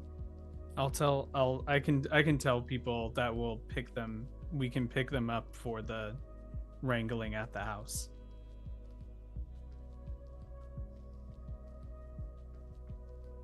Okay.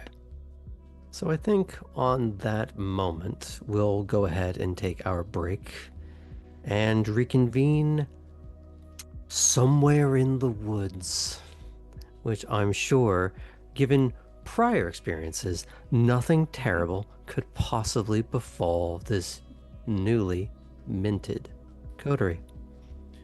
Well, everyone just had, revealed their backstories, and we're, 2 weeks away from retirement, so nothing can go wrong. Well, 2 episodes away from 60, so I'm sure there's nothing big that could happen in that time frame. In any case, see you at the break, folks.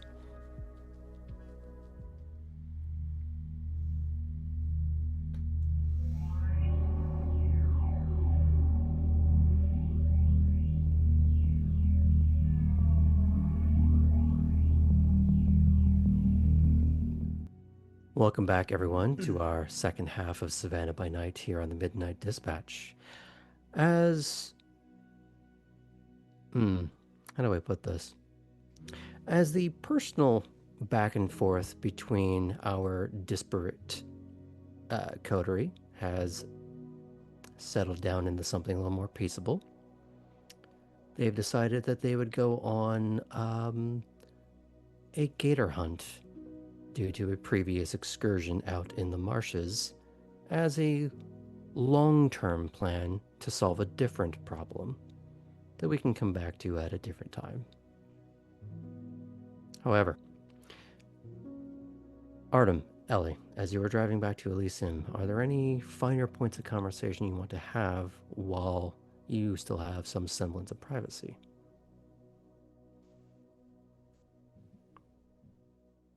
Hey, you know how you made made a bit of a scene with Alden last time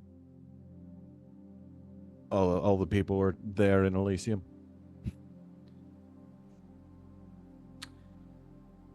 Oh, I have a vague memory. What's your point? I think you should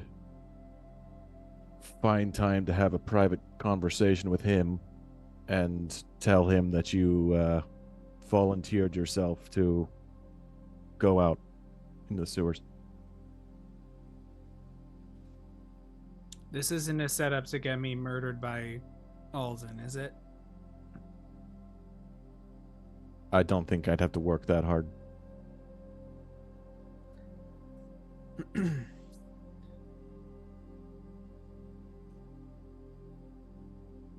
Okay.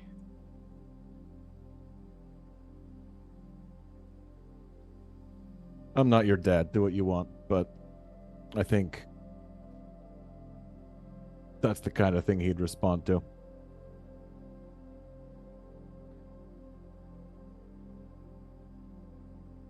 What was his opinion on what went down with Lore? Um, you mean that night or last night? 2 nights ago.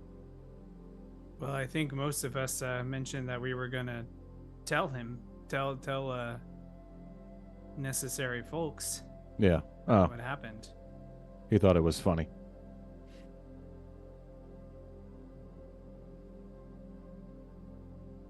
Though he also impressed upon me that an enemy was made, and that's something we have to look out for.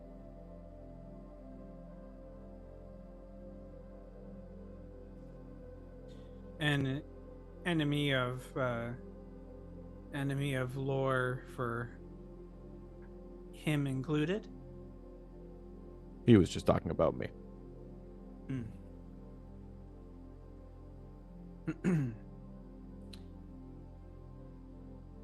And you, Yeah. and everyone. Well, not you, actually, but everyone else, yes. Well, yeah. Advantage and disadvantage. Mm-hmm. I'm thinking of tomorrow. I'm gonna start poking around on some of the places where she works, or that she owns, or that she does business. See what I can find out about other points, because the major thing I'm thinking is if I'm able to dig up dirt on her and any of her operations of things that she wants hidden from other people, it's at least a bargaining chip of, hey, don't mess with us, and otherwise this becomes a bigger problem for you.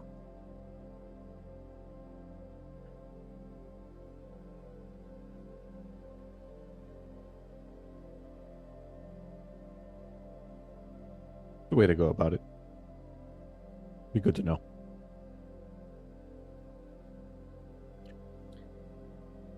All about finding kinks in the armor. Mm-hmm. I suppose she may be trying to do the same. Right. Which is why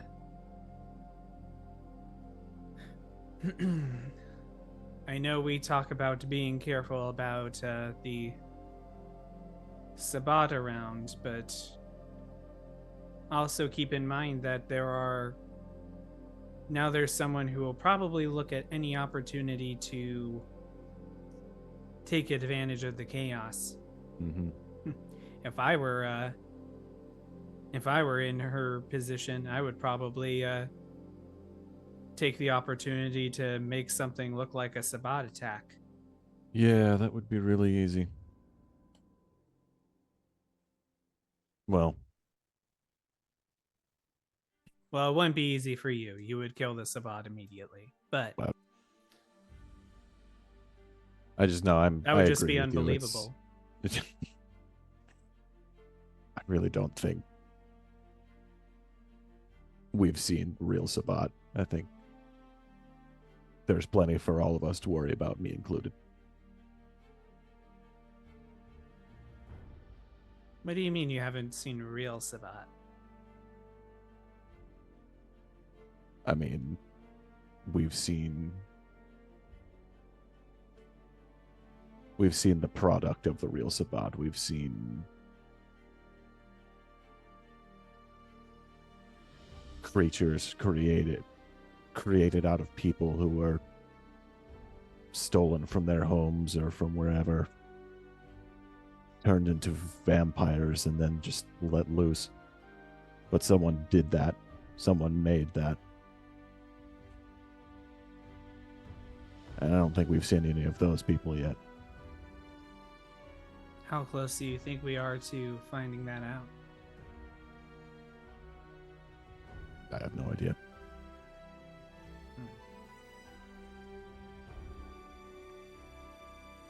The theory is, and this has been said, but you keep gnawing at the roots. Eventually you start to climb the tree.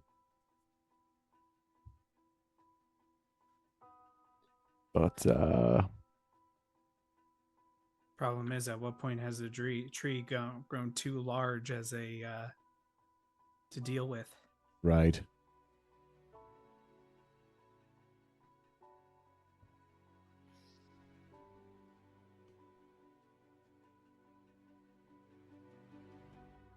Yeah, I don't know. I'm not privy to our information efforts or any of our security surveillance. That's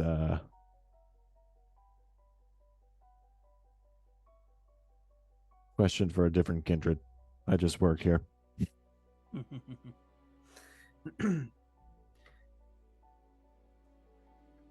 Don't worry, if it's surveilling and spying on people that you have a problem with, I can make up for some of my less physical talents. Go find our guys then, I guess. That's what I'm trying to do.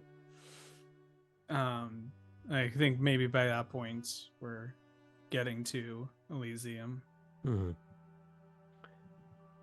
No, we can assume that Cora and Poppy did whatever stops they needed to do, or whatever quick changes they needed to do, as they were already closer to town and closer to their respective homes from Lash's venue, that it was a much shorter drive for them. So we can gloss over some of that. We can gloss over the car swapping and checking in at the gate of Elysium. And we can pick up with you finally getting underway as, well, the five of you, as Chris is also in the van, getting underway and heading out into, well, you would hope it's not the wilds in the truest sense, but you are going where it's less safe. Some of you know this rather firsthand. But there is safety in numbers. You hope. Now, I don't want to deprive our Toreador of the right of a costume change. So let's just get into, how did our ladies rearrange themselves for this particular outing? Well, did we decide that Poppy just gave Cora some clothes from her trunk? If that's the way we want to approach it, sure. Up to you. Yeah. Yes. Why not? Cool. I would love to be invited back to Poppy's, but I don't know if Clarice would be okay with that. I don't know. I feel like Poppy would need like more time to like check in probably with Clarice then. Okay, then. So we'll be changing from my car. All right, too easy. But she'll give you like a Fleetwood Mac band T-shirt. And are you a shorts person or a leggings person? Cora is going to go, well, I've picked something a little more robust for, going into the woods, but shorts, I suppose, so that they don't get torn up. I don't want to ruin your leggings. It's fine. Well, in that Poppy case, will, give me the leggings. great. Yeah, Poppy will give you a pair of black leggings that have laces on the side. They're really not too structured. I don't really have outdoorsy clothes, so I'm just gonna, and she puts on like a purple tank top with like she finds like a hoodie and then a pair of jeans, I guess. Honestly, I think this is fun. It's a very weird side quest, but we might as well. Thank you for letting me borrow something. Yeah. Chris would have gone a little more on the simple side of tank top over like a sports bra, and some like just simple track pants that I think were like hacked off like into like capris at some point, maybe rather manually, and some dirtier running shoes. Keeping it very, very simple. Ellie is wearing the same hoodie and pants that they usually wear. Mm-hmm.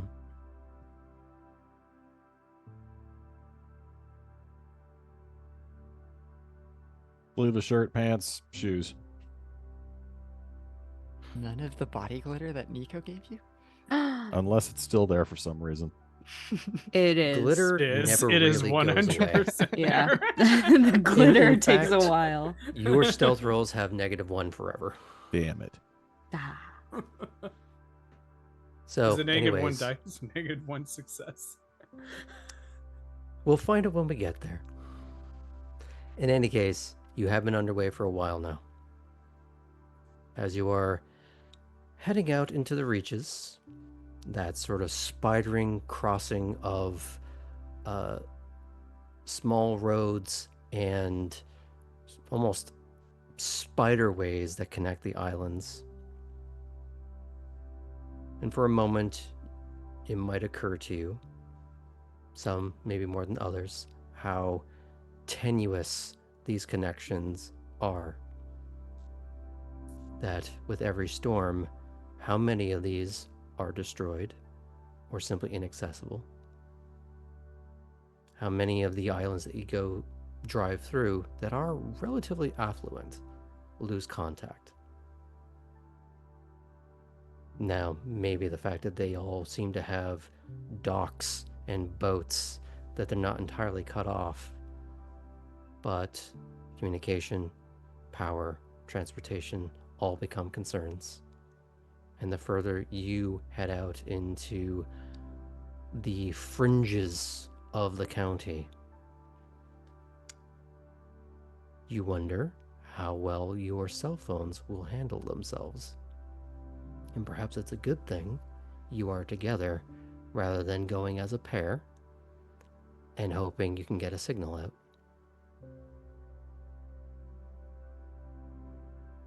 For like no reason. Okay. So we're tracking. This is the gator that I put a tracker in last time Artem and I were out and about. So what we're trying to figure out is is this current location accurate, or is this did they end up getting the tracker out somehow, and now that's just been floating around and has been useless, or fell out in some other way, or has it just become wildly inaccurate? So before I start using this on other test subjects, I want to make sure that it actually functions. So, okay, like inquiry. Where did you stick the tracker? Like, was it, under the armor or under the tongue? Good news, it's a suppository. What are we talking about? I injected it into its back. Was it sticking out or was it like firmly in? It was firmly in, very firmly in. Took a while to get it out, to get the needle out. Chris is smirking, and she's gonna leave it there.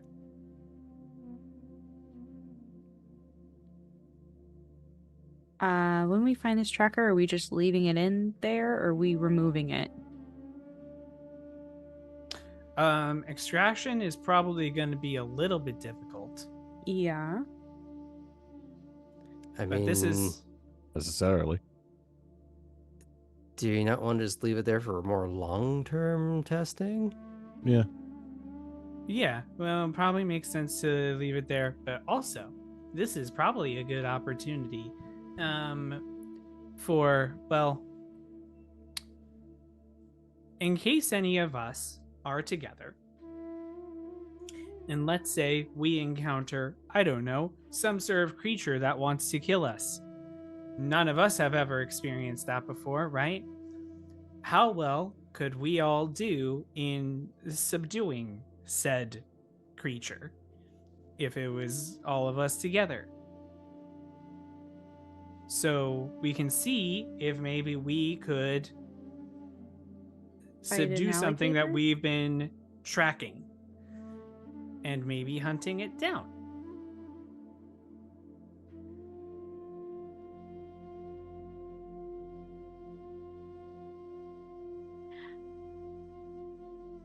Here's the thing. I know what you're thinking. Ellie, how do I make sure I don't get bitten in half by an alligator? A question we all have at various times in our lives. Good news, 3 of us have the ability to, at the very least, influence the gator in some sense. Something we won't have if we encounter one of these other dangers that are less bestial.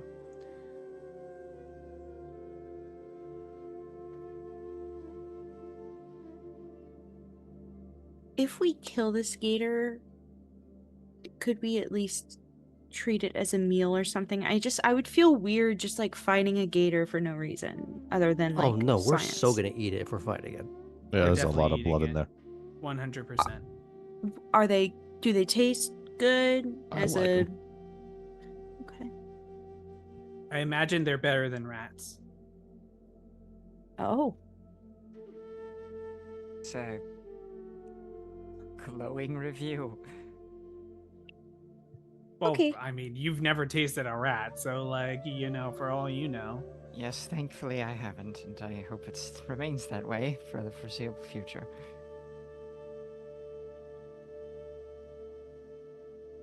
Sure. So we find it and we fight it. I guess. Well, theoretically, hopefully, if we do the ambush right, it won't put up much of a fight. Okay. Sure, okay then. How are we arrayed in the van? Are we just kind of Well, Ellie's in the driver's seat. And then there's a passenger seat, and then the back is just sort of an open back with stuff, right? There is like a 3-seater. I think there's a 3-seater in the back, and then the rest is cargo Okay. area. It's definitely not a thing where it's like the cargo area is seats folded down. The cargo area is seats do not exist. Yeah. Okay. So theoretically, all of you could have a seat in the area. I just I imagine Artem would have shotgun. All right, yeah. Um, I wanna be behind the driver if I can. Not that it Okay. matters. But I will I be in the just bitch seat. I imagine Cora having brought her sword and having it sort of kind of angled, like with the point kind of between her legs on the seat or like down on the floor, and then like it leaning against the wall of the van. You don't want to know the final destination things I've seen with that setup. oh, by the way, how's the log truck doing in front of us?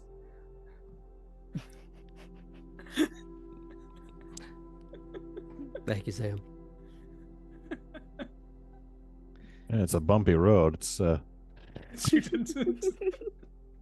No, but seriously, when like never seen a single Final Destination movie, when Kitty and I are in a car together, the moment there is a log truck in front of us, we're just like, and we'll just go around that. Because I know. I know. Now, as you get out into what ostensibly becomes the marshes, you're just following the GPS as you have plugged it in to the point where, well, other than Chris, you don't necessarily know where you are, other than the fact that you are on a road somewhere that has led into the island chain that is in the marshes. You've passed some extent of affluent housing a while ago.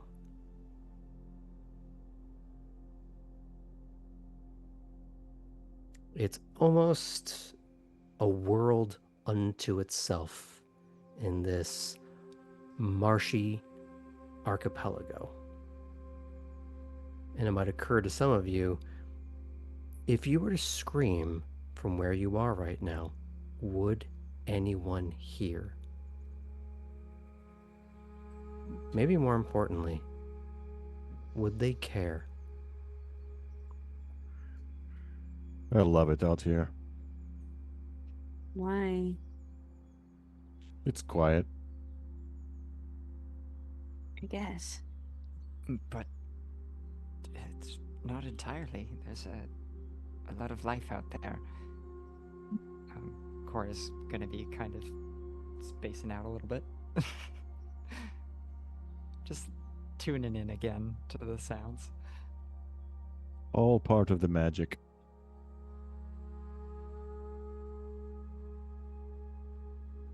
Okay, should be around here somewhere.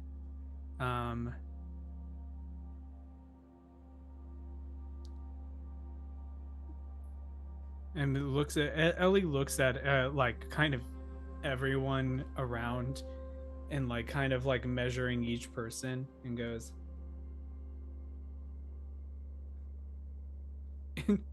Cora, and then also notices the sword that Cora has. Yes. How good are you at sneaking around?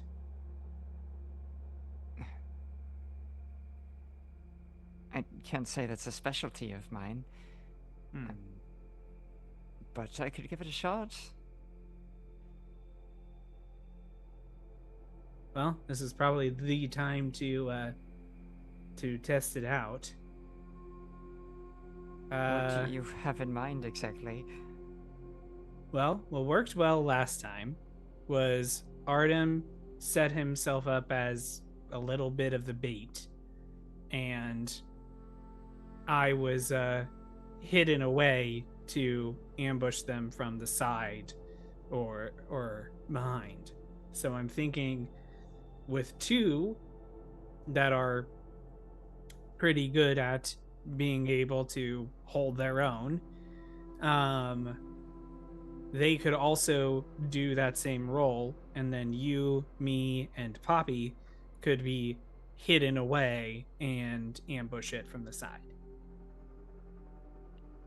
Sure. I'm willing to give it a try. Do You you really have- want to go full clever girl at it? Is that what we're doing? Well, Oh. I'm very clever, so yeah. Oh, you're the raptor. That is the best nickname I've gotten in the past month. Aw, cute.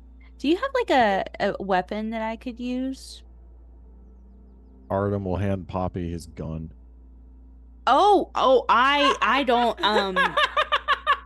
It's okay. I don't know how don't to use it either. Two hands, two hands.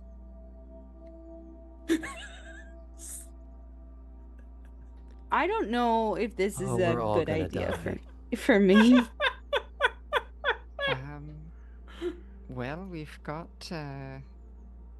well, so technically, Cora did have one leftover flare still from the last time. Is that something I could have brought with? I'd say, given the prior situation, it would have been on your mind and you would have brought it. Okay. So then, Cora will, tucked from the waistband of the leggings, pull the flare out and hand it over. It's like, I've got this. Why It- don't I can use this instead? And Poppy will hand the gun back to Martel or to Artem, not to Martel. Hand it Self through To the Martel, wall. who's also To there. Martel off screen. Suddenly you're playing a Malkavian.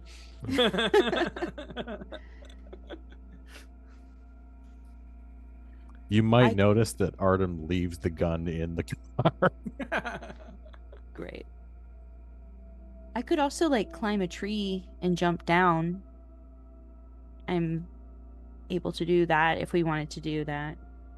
That could work. Are you not able to just kind of rip Land on something's it? guts out? No. You know what? That was an assumption on my part that I didn't take into consideration. Listen, I sometimes look like I Chris is can. looking right through Ellie right now. Just for a very quick note. That, and Cora is going to tap on the flare. It's going to have an effect on all of the rest of us, and maybe even yourself, when you light it. So, just only use it if you really have to. Okay. So maybe I should just sit this one out. I don't know if I'm going to be very helpful.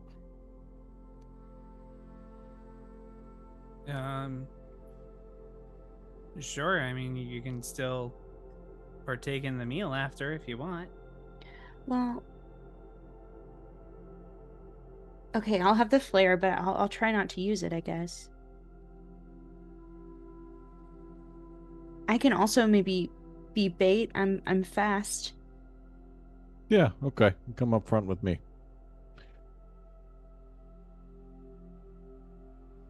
Okay, Cora, you're with me then.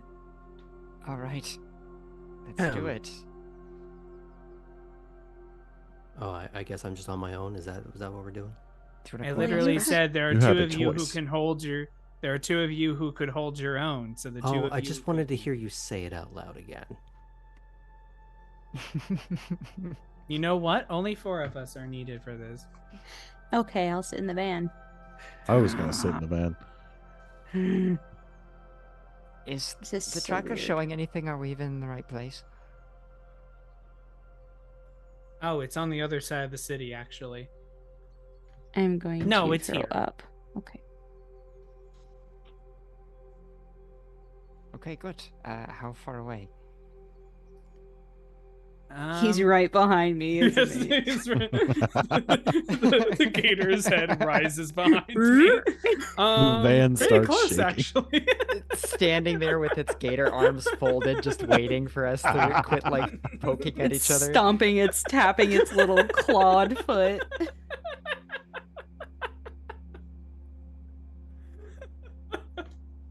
It hacks up an alarm clock and points at it. Da da da da da da da da da da. Don't smile at it, guys. Except it's a gator, not a crocodile. You can smile at an alligator. In any case, Will we see you later? do you all get out of the van? Well, now I'm not so sure, Graham. I guess. I'd like to get Where- out, and I'd like to do a little perception, see if it's just us and the gator in this area. Hola. Oh, she'd love this. Oh no, the Youngbloods are getting themselves killed. Anyway. Now, We fought a primogen. you think that was a fight? Mm. Yeah, I know. She lost so badly. It was barely a fight. Listen, I tried to de-escalate the whole time. I think Laura Let's knows stay on this. topic. Perception and alertness. Yes.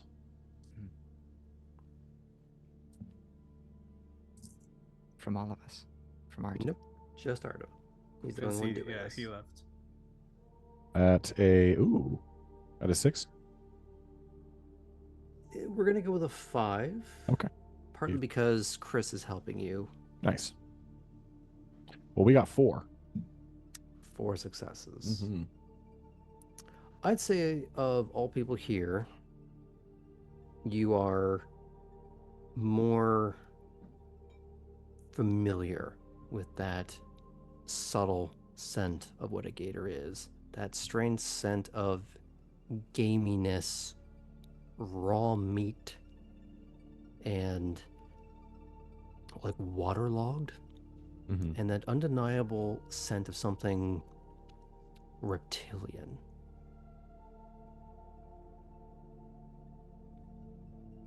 There's something pungent about the aroma. Now, are there other things in the area? Yes. Mhm. You can almost taste other wildlife.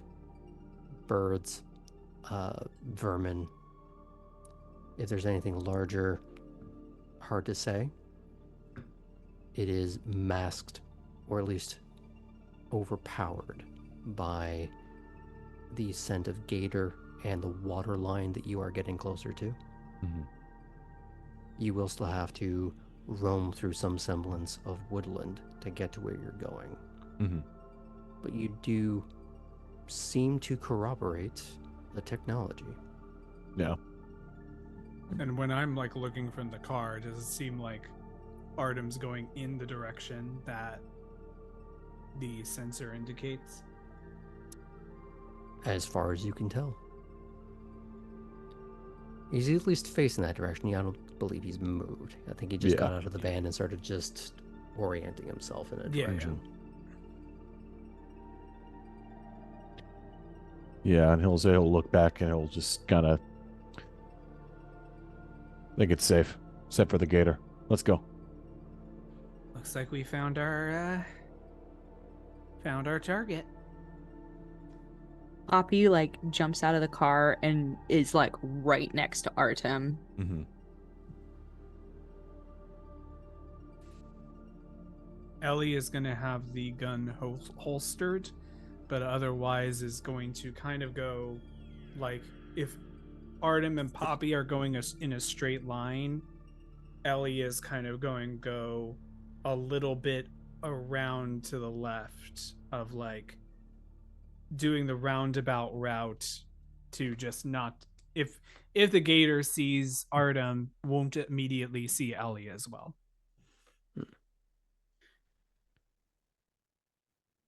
I'll say Chris is lingering a few paces behind Ellie and to the right. So could run to them fairly quickly if needed, but more importantly, as they are sort of, the group of you are starting to filter through the woods, you're not too far from one another. The question is, yes, Like you go first, then I'll ask mine. How stealthy is your approach? Do you mean to be? Personally, Ellie is being very stealthy, Are you or using intending to obfuscate? be. Um, the question about obfuscate, Mm-hmm. generally obfuscate, I need to be standing still. For your Correct. level, I believe, yes. How For many my doth do you level, I have? believe I have 3. You have 3?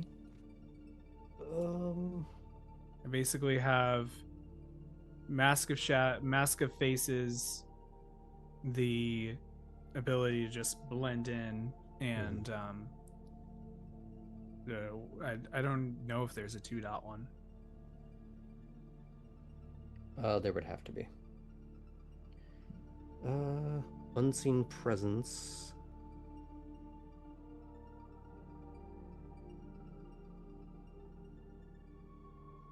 Because I think mask was 3. So Cloak of Shadows is the one where you need to be sort of already with some shadows. Right, when it's dark out Unseen and we're in the mark. presence Yeah. is when you can actually move unseen. Oh, okay. And I have that one with 3. Mhm. Okay. Yeah, so I will use obfuscate to try to move unseen through. Now, that being said, you will still need to roll stealth if that is Right. the intent, but it will It is play a role. Yeah, it is definitely the intent. Mm. I want Now, anyone other than me to be seen right now. because you are in a group and Chris is pretty close to you, I do was you... hoping that Cora could be within the vicinity of Ellie if possible, since we're supposed to be sneaking together. Okay, Yeah. question for you then. Are you, with the sword, ahead, behind, or beside the person with the gun? Let's be beside, because that way I can react if we find ourselves in that Now, keep in situation, and I mind... don't end up, getting where I'm like being flagged by a barrel. Well, here's the thing. Ellie is going to be using obfuscate. You're not going to know where they are. Just because you're a decoder doesn't mean you get to see through the obfuscation. Depending on what happens with Ellie next, I actually have something I would love to try though about that.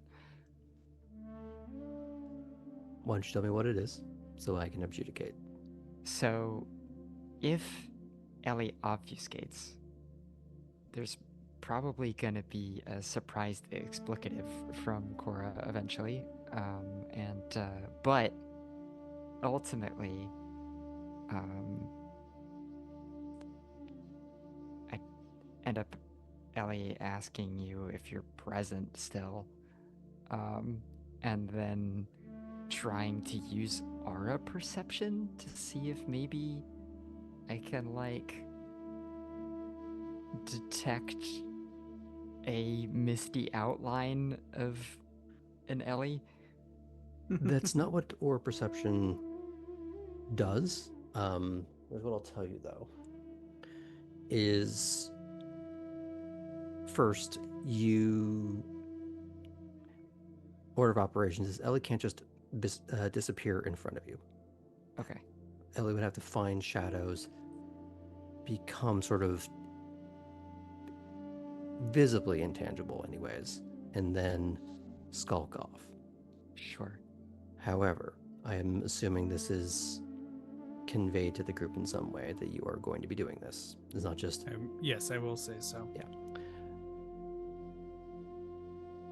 Now, you might have a rough idea of where Ellie was, but your mind doesn't really want to look in that direction.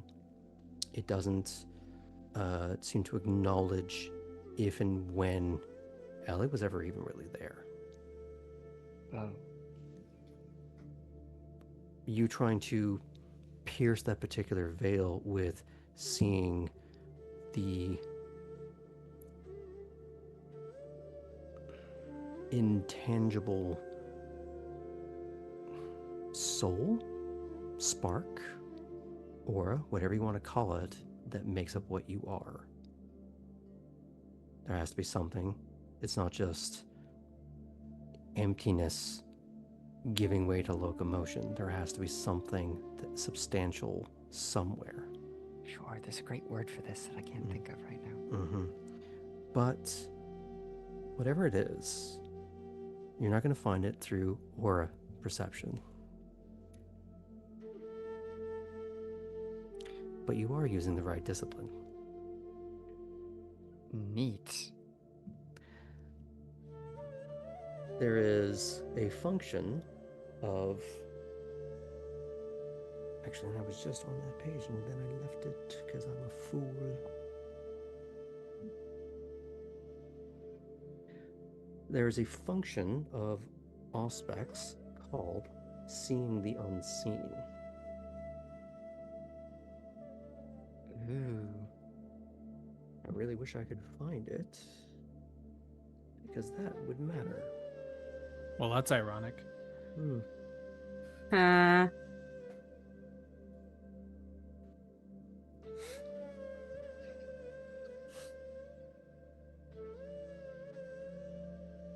That is going to bother me. Might actually be on the odd spec page, because of course it would be.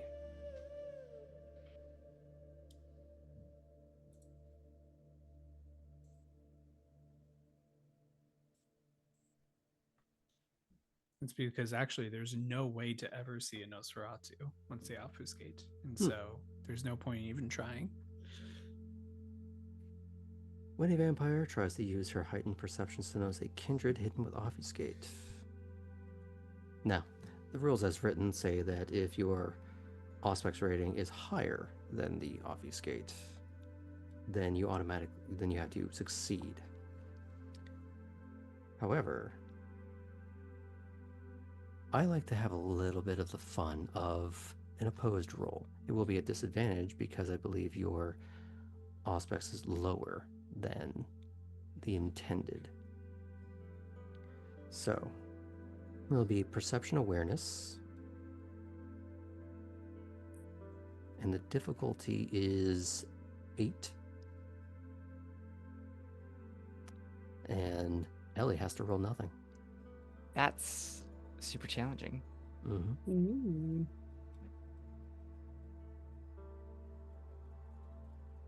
That's 3 dice that did not succeed and 1 dice that was a 10. So I'm gonna roll Hey. that, baby. And okay, 2 successes. Mm. Well done. Thank you. I got very lucky. All of a sudden,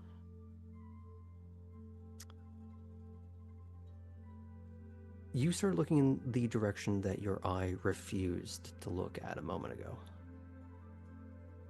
And you don't get a full clarity of Ellie.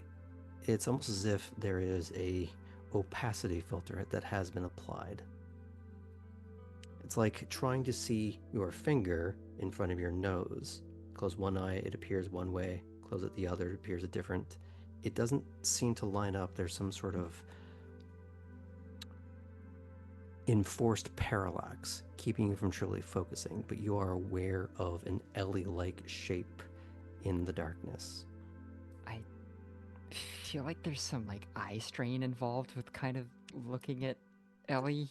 Yes.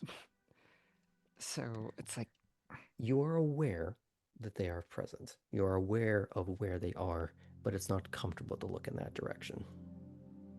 It's enough to know where they are. Don't Ellie, get distracted by it. I'll be where you need me to be. Just let me know. Now for Ellie, you don't necessarily know that they can see you. But you know that they are aware. you are in the vicinity somewhere. You know that speaking will potentially break the obfuscate, Yeah. and you still have a roll to make. In fact, all of you have a roll to make. Okay. It's going to be Dex, Stealth, and Celerity if you have it.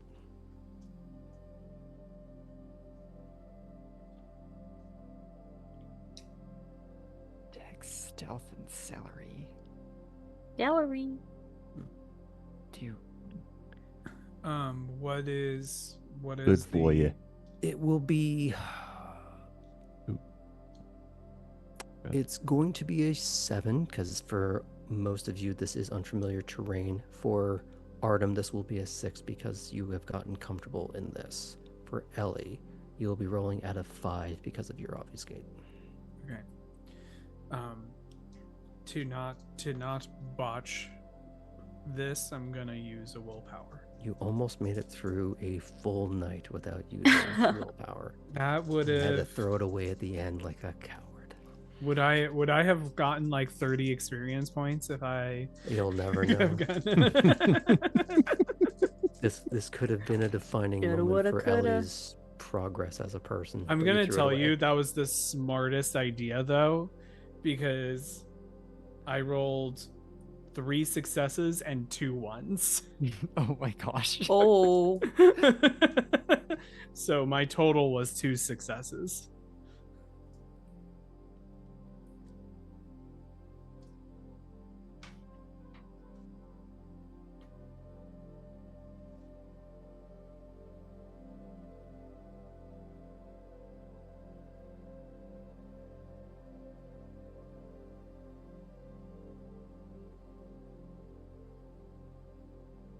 What did everyone get? 3. 2. 3. Cora, I'm gonna follow the leader, and I would like to use willpower as well. did Just in you case. already roll your dice first? I have not rolled. I have not rolled yet.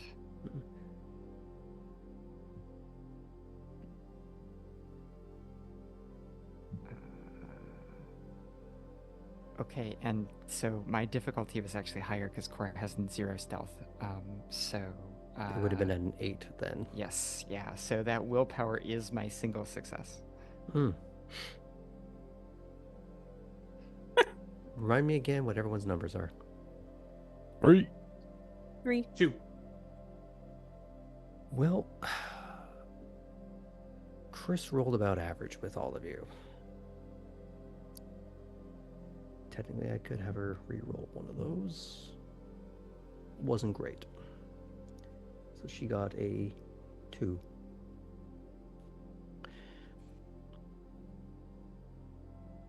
I need you all to roll initiative. Nice.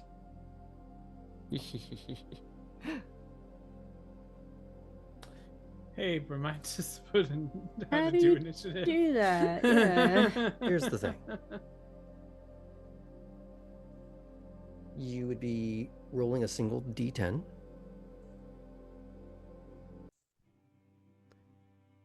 You'll be adding your dex and wits and celerity as a modifier.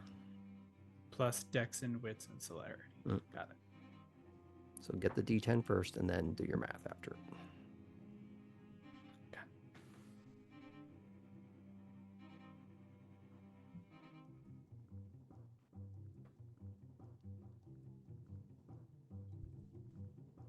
Team. Okay, tell me which is which. Start with the highest here. Who's confident they got a high number? Cora, What'd you do? Artem, you want to shoot first? 13. 13, okay. Cora? 16, baby. Damn. Whoa. All Okay. right. Who's next? A 10 for Poppy. Okay. Where do you all get your like high rolls in your? Poppy has a 10. I'm a cat burglar. Okay, fine. It's a 9 for me. To be fair, I rolled low on That's that. pretty D10. good. That's what's. Don't patronize me. Sorry, Ellie on that was a shouts from 9. Ellie shouts, breaking the obfuscate.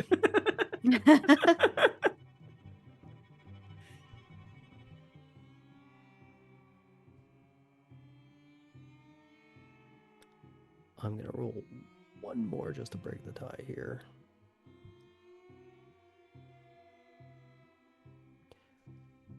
I'm gonna bump Chris down to an 8 just to make this easier. And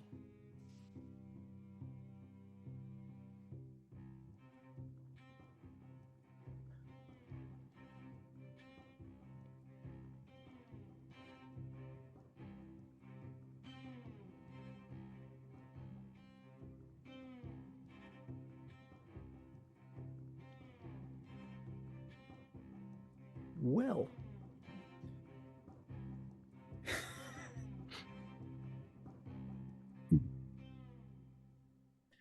here's the I fun just want- thing. I have to roll again to break the tie because I'm not doing it that way. Graham. Mhm. Can I just mention before that I believe we put the save point at when Ellie decided this was None a of good you have idea. saved since session 1. This, Technically, Ellie has saved after that. This is a roguelite operation, so have fun.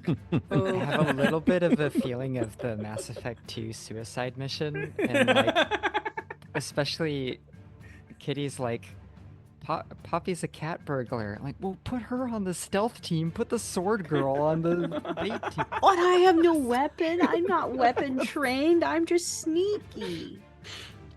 Well, now remind me who was up front. Okay. And Chris. Chris would have been nearer to Ellie. Okay. Sort of more, and whereas Ellie more in the middle, or Ellie was more to the side, so Chris to the would have side. been relatively in the middle, probably. okay. So,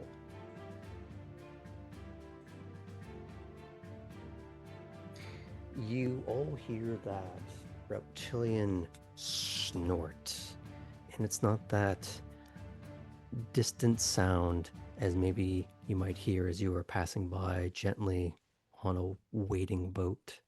This is loud, piercing, approaching. Perhaps due to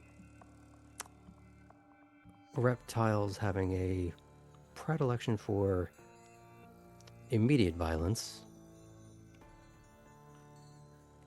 or maybe it has a longer memory than you would expect. Maybe it caught your scent, Artem. Yeah, this is Artem's fault.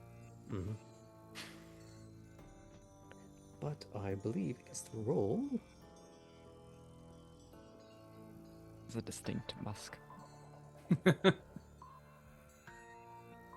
It's actually only just because it's just so drawn to Artem because he is statistically very pretty. Smells like Adidas commercial. Huh. Well, it's gonna go for a good old chomp on you specifically, as it is charging at you faster than you would realize. And there is a bizarre sort of snaking and rustling through the underbrush as it reaches out to grab a hold of you with its entire face. Now the question for you is, would you like to try and soak that damage? Sorry, when you say you, Artem. yeah, we'll try and soak the damage. Mm-hmm.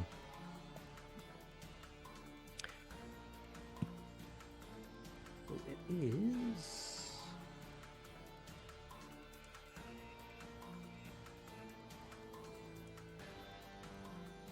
Oops. Do we have the ability to spend blood? Mm, I will say. Give me one moment to roll this for myself.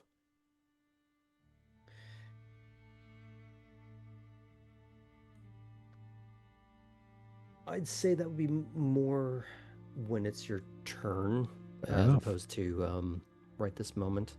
Um, so what you're going to do is fortitude and stamina, Okay. and you're going to roll that against a difficulty of 6. Can I use willpower here? I'm going to say no. Okay.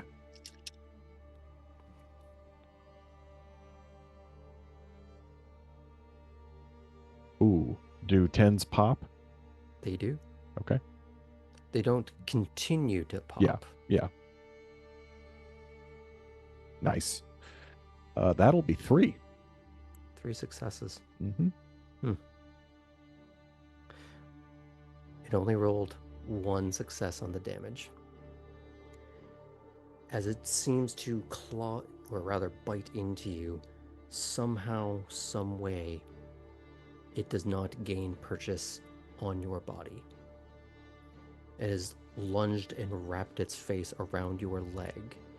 And while it does have you clamped for a moment, you don't feel that strange hot rush of blood leaving the body. You don't feel Cretaceous canine teeth serrating its way down to the bone. In fact, it feels more like a small, yappy dog who is clamped onto you, but it's not even breaking skin. To put it in other terms, it's like being strangled by a really weak guy. I want to award you points for the Mitch Hedberg joke, but we'll see how well you do the next round. Yeah. Cora, it's your turn. Okay. I've got a sword, and we decided we're going to do this, right? So I guess it's time for me to just good old overhead chop on Gator. You're going to chop with a rapier. No, I didn't. I took the broadsword, remember? You did take the broadsword. Because Matilda was like, hey, you're not ready for that yet. And I'm like, yeah, you're right. I'm going to work my way up.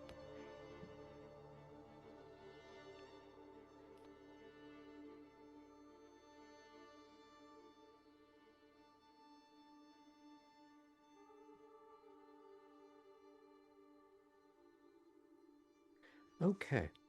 So you're going to do Dex and melee. Okay. And I will say, because it is distracted by the fact that it is currently trying to clamp on to Artem, that it's going to be a 7, just because it is still writhing around, but it is, for all intents and purposes, in one place. Okay. It's going to be challenging. Mm-hmm. No celerity added to my dex, yes? Yes, there is. There is. Okay.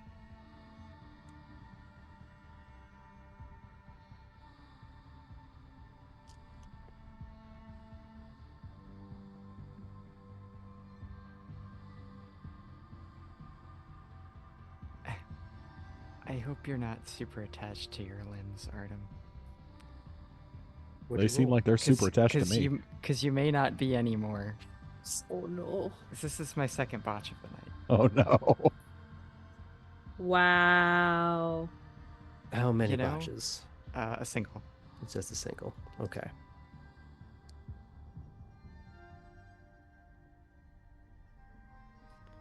You've come face to face with something that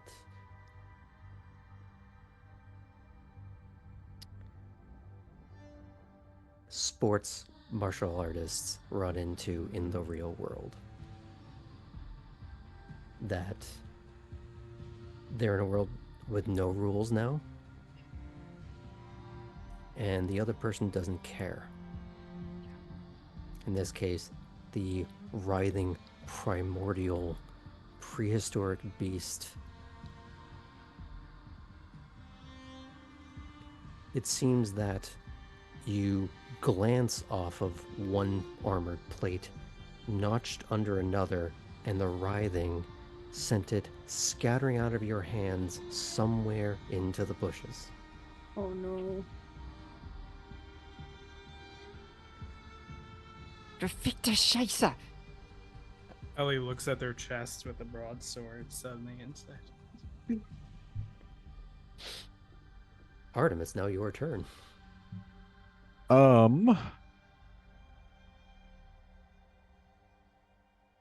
So You got Artem. a buddy. Sorry? You have a buddy. I do have a buddy. He's very distracting. Artem is going to try to return the favor. Mm-hmm.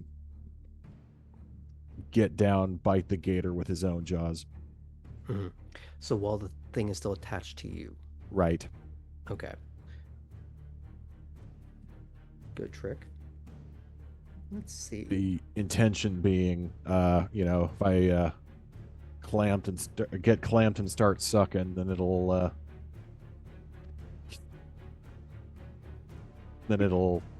go into a little trance. If I get clamped and start sucking is a wild way to begin a sentence. And it'll go into a little trance.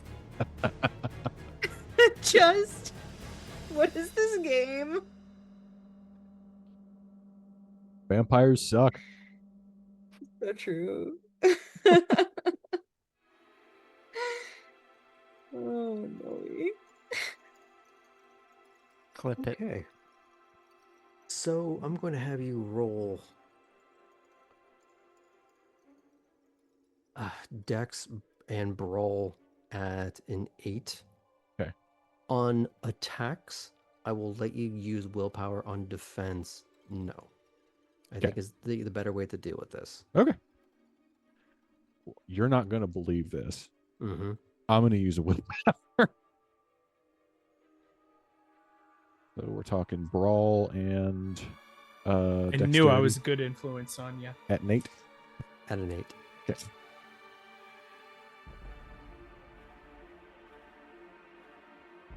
Okay. Okay. Good. 2 10s and a 9, no 1s. Roll your 10s. 10s, 4 successes. 4 successes. Plus 1 for the willpower. 5 successes. Now, your intent here is less about doing damage, correct? Yeah. And you are more trying to find an artery. Mm-hmm.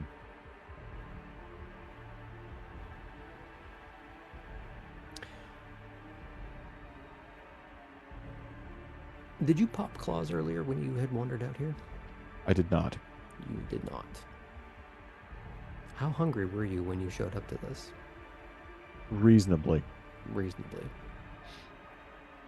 Well, I won't have you drain the thing in one turn. That would be a hilarious use of a Samsonite blood bag. But you do start to feel more rejuvenated. We'll go into the actual amount afterwards. Yeah. However, there is a complication. Uh-oh. It seems less enthralled by the typical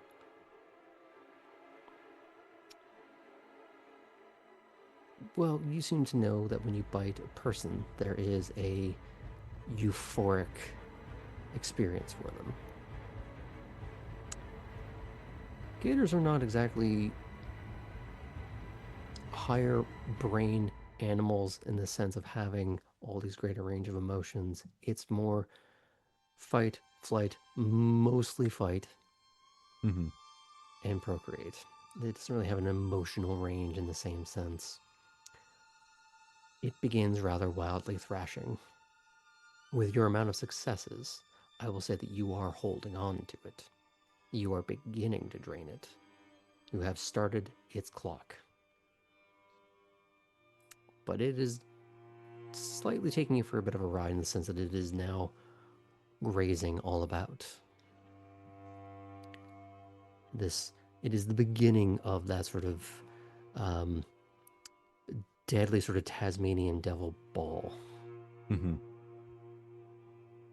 Not to the point where everyone has a blurred and distinct mess, but in the dark, this is a little difficult. Poppy, it's your turn. What would you like to do with this? Girl, I don't know. I'm not built for this. It's okay, so far no one is. Well, in some ways, some others perhaps are. Bite him. Bite him? Bite him. That's what I was gonna do because I have nothing else to do. So Poppy's going to try to my intention is to clamp on him and get sucking. So I'm gonna try to do that. Oh, there goes our PG rating, folks. Thank you so much. We were for joining. never PG. You Just can't play VTM as a PG game. Artem and Poppy just doing some tandem sucking. Tandem sucking. On that big old monster. Is Dex and Brawl with your celerity? Yeah. Yeah. Okay. At, Brawl. If I have nothing in Brawl, what do I roll? it goes up to a 9. Cool. I'm saying that because it is thrashing now, because it is an attack, I will allow you to use your willpower. Okay. I will use a willpower. Now you're adding your dex to this as well. Yes. One thing I should have said earlier, and I apologize to the others, is that you can spend blood to increase your stats right now. Could I spend blood to add a dot at all, though? What you would be doing is you would be increasing your physical stats. So you would be adding 1 to all 3 physicals. Let's do that. Okay. So you would be having more dexterity. Great. Just make sure if you're doing that, it is marked as temporary. Yes. You now have dex, an additional dex. You have your celerity, and no brawl. Celerity, no brawl. And you're spending willpower. And I'm Is that what you spending said? willpower. Okay. Yes. Make sure that's marked. And willpower grants me 1 success. And that cannot be taken away by a And 1. that cannot be taken away by 1. Great. Okay. Oh. 1. I'm exploding my 10. I rolled another 10. Can't double popcorn, unfortunately, but that is 2 successes there. No Against how many one. dice? Huh? On how many dice? 1, 2, 3, 4, 5. It's not bad. That's not bad. It's lucky. Is that plus willpower? Plus willpower. Oh, so that would be 3.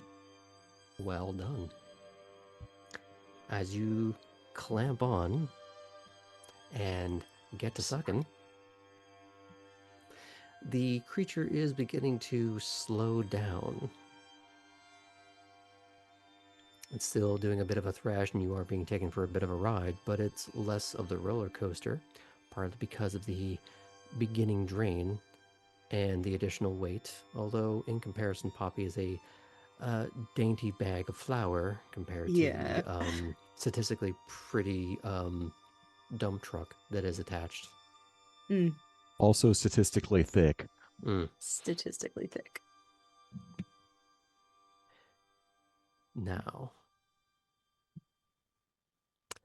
it would be Ellie's turn.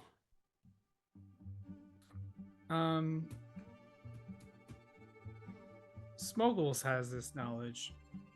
I'm not sure Ellie has this knowledge What knowledge? of the fact that both gators and crocodiles, their muscles in their jaws are primarily used for snapping. Mm-hmm. So their snapping power is incredibly powerful. However, that does not apply in the reverse direction. So one of the ways that you can wrestle a gator is by, something as simple as a rubber band could keep a gator's mouth shut. So with that in mind, going over and basically grabbing the gator jaw and holding the jaw shut. It's still on Artem's leg. Holding it shut even more on Artem's. No, okay. No, that's Is a the- good. That's a Is good. the intent to sort of wrench it open?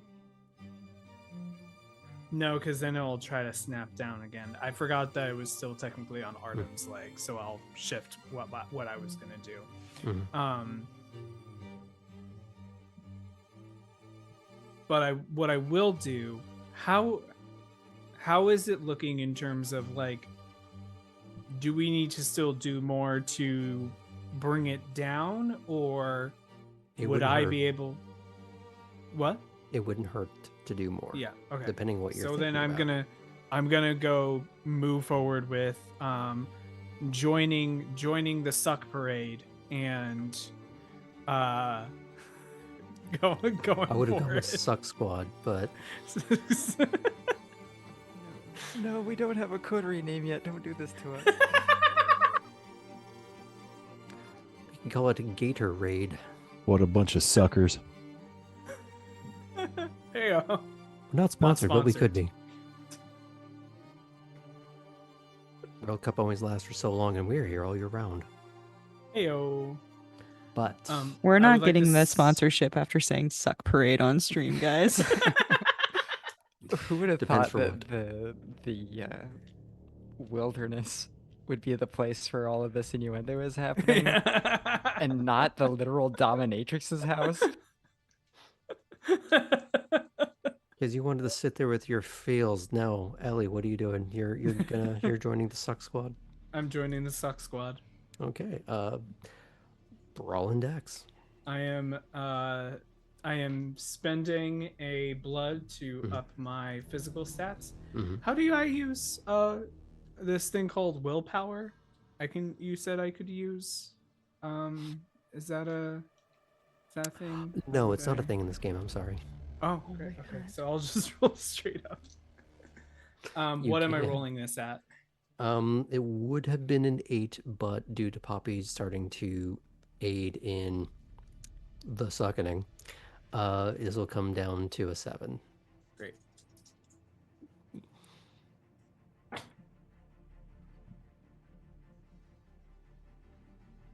Plus the willpower, that is 2 successes. 2 successes. You clamp on, and the additional weight and draw on its circulatory system is beginning to have a greater effect. As you can all tell that the otherwise powerful heart of this wild prehistoric monster is beginning to slow rather considerably as it's being drained in 3 different directions. There's still some fight to it. And it's Chris's turn.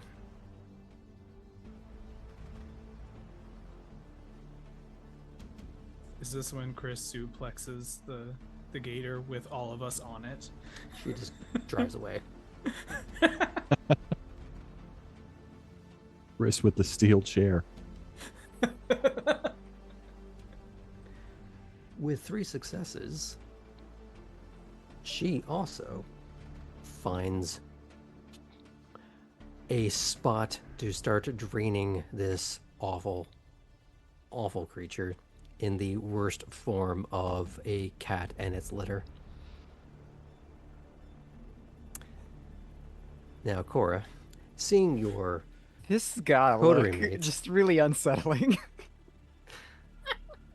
Suck, coterie suck, mates, suck. are you becoming a cheerleader, or are you joining in on the collective dinner?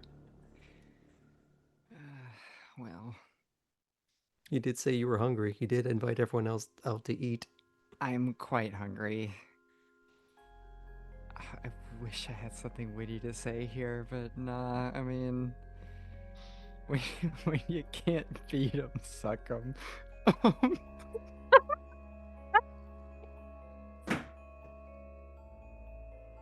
I hope you know the rule by this point. Okay, so Dex and Brawl out of 9. Dex, Brawl, and Celerity. Okay. If you would like to spend blood, but I will say the difficulty will have come down. Okay, the difficulties come down. I can't look at their faces while we focus. Let's see. So, yeah. Would you like to spend willpower for this? I won't know the difficulty until I declare my intent, huh? Mm-hmm. Okay.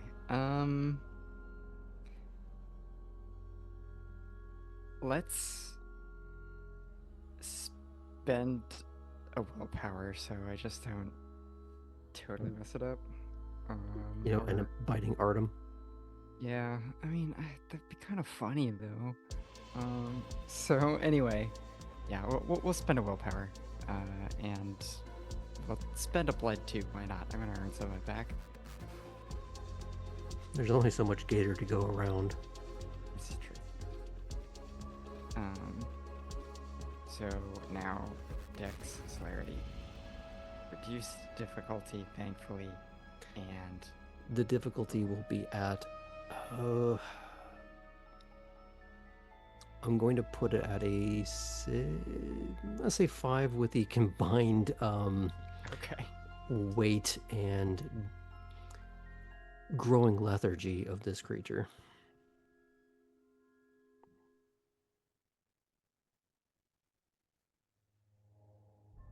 Oh shoot. Yeah, I actually do have a brawl. I forgot we trained at Havel's.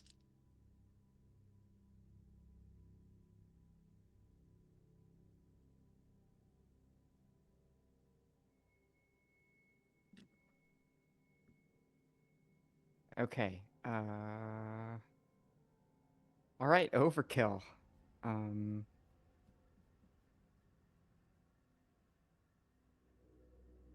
5 successes. Well, I can put this down.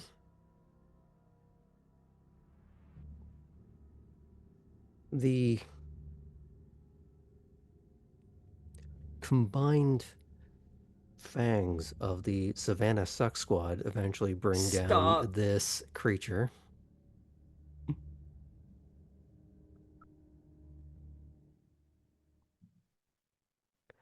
You may all take 2 points of blood All right.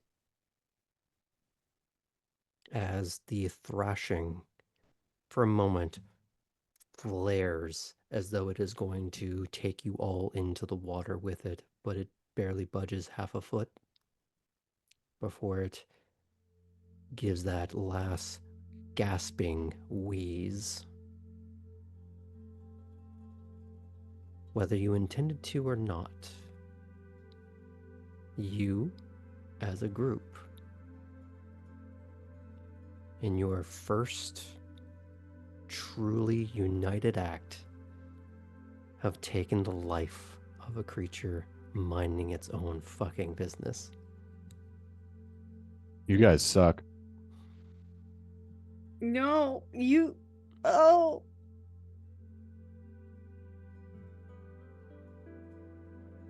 Chris is just doing the old like wrist across the mouth. Mm-hmm.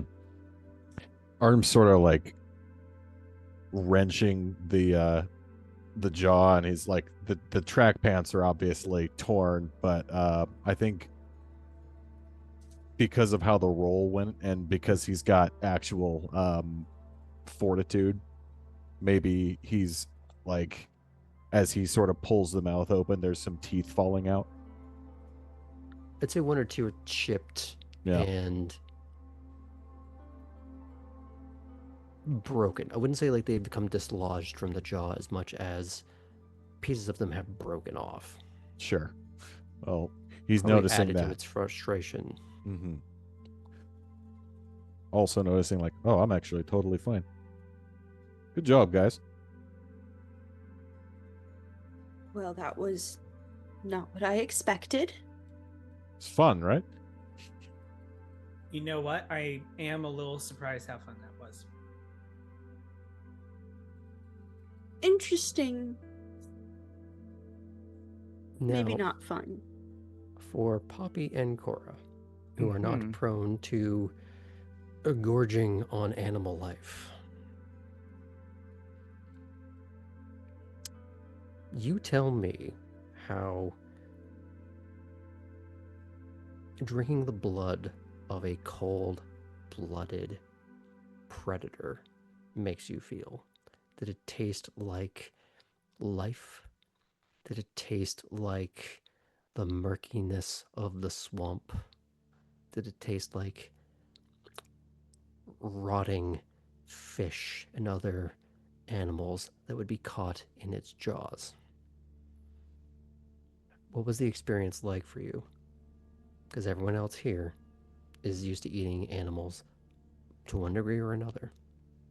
And while they have some various opinions on it, I'm sure this is for you a new and rather novel experience.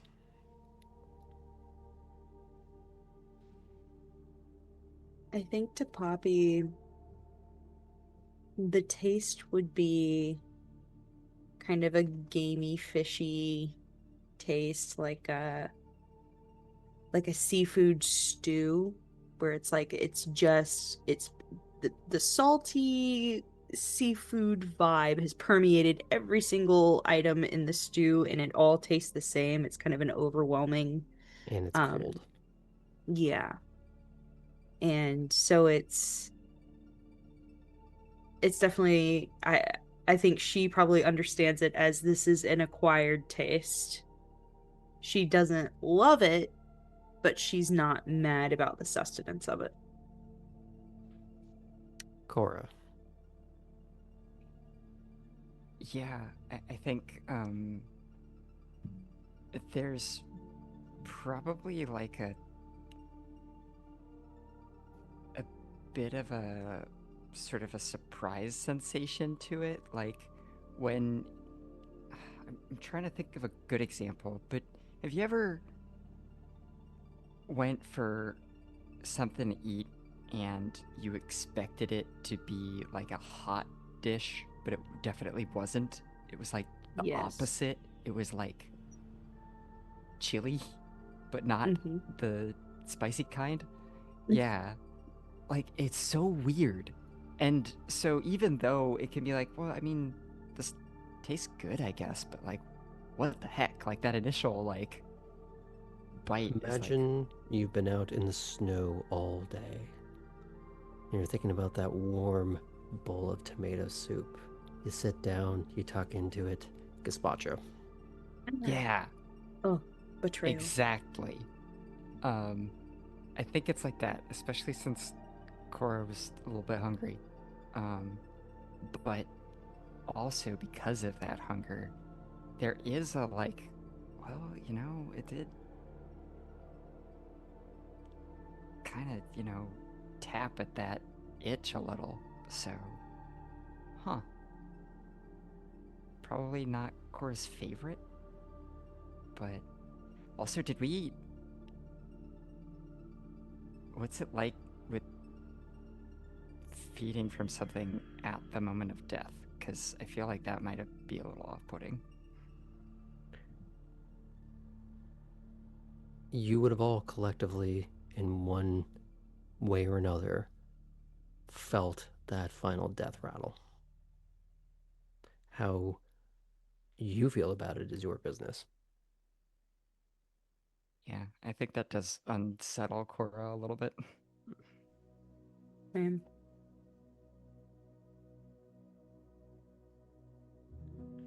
For the two Gangrel and the Nosferatu, how blasé, nonchalant are you feeling at the moment? You just sort of relaxing, or is there a sense of horror for you?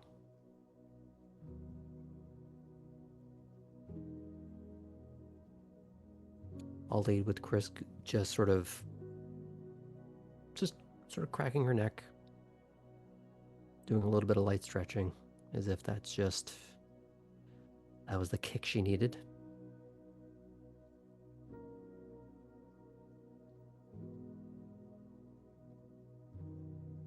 I think for Artem, there's sort of a memory of feeding on the same creature. There's like almost an intimacy to it, but it's weird because this is 5 people, not 2. So he's not quite sure what to make of that, but like in terms of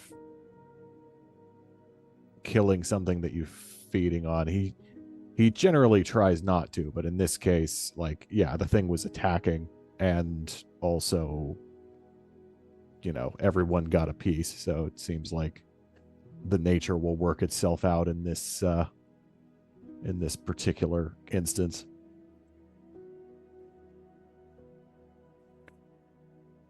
How about Ellie?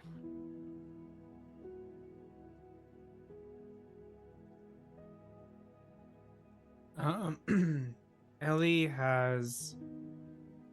does kind of have a moment of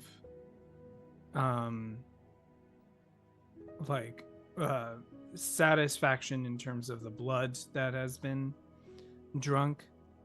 And then there's a moment where they kind of almost forget about the body and start poking around of like, I think the tracker was injected here, like almost gets like super technical with all of it in terms of like checking this is the right gator, checking that this is the right the one that we were going for, kind of enjoying not only the moment of a meal but also the moment of their contraption working. And that's kind of overshadowing any other stuff that would be happening at that moment. Hmm. Well, Ellie, had you done Gator last time, or did you just watch Artem do it? I watched Artem. Okay. you had it. climbed onto it at one point. I climbed onto it, but I He didn't did, right. Yeah, he didn't take the Yeah. blood. I didn't take any blood from the gator. Yeah. Mhm. But I've had other animals before, so it's not the first animal I've ever drained from. Now the question is, what are you all doing with the body? Leaving an exsanguinated 10-foot alligator on the shore. Probably not a great look.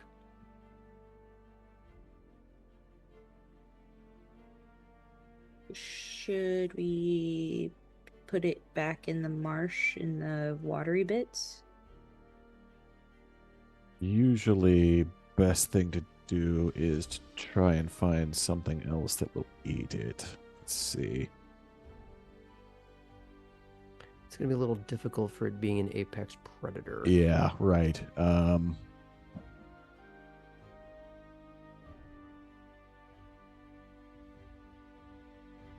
Artem wouldn't know the distance at which gators like maintain their territory, but I guess he could go ahead. I do have a tracking device, so I have an idea on where it has been in terms of its territory. Sure. I could we extrapolate another gator's territory from that? That feels like a stretch. And it Keep might in be, mind- at the very least, the border of its territory. Yeah. I think they have like a 30-mile typically radius, give or take. But you do know that carrion are a thing. Yeah, that's There true. will be scavengers. Mhm. The other option is I could yeah, we could chop up,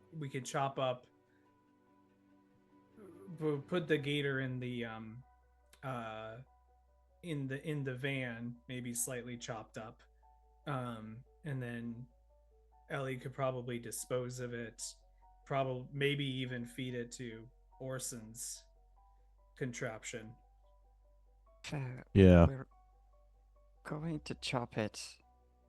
Guys, I could use help finding my sword. Oh, yeah. Oh yeah.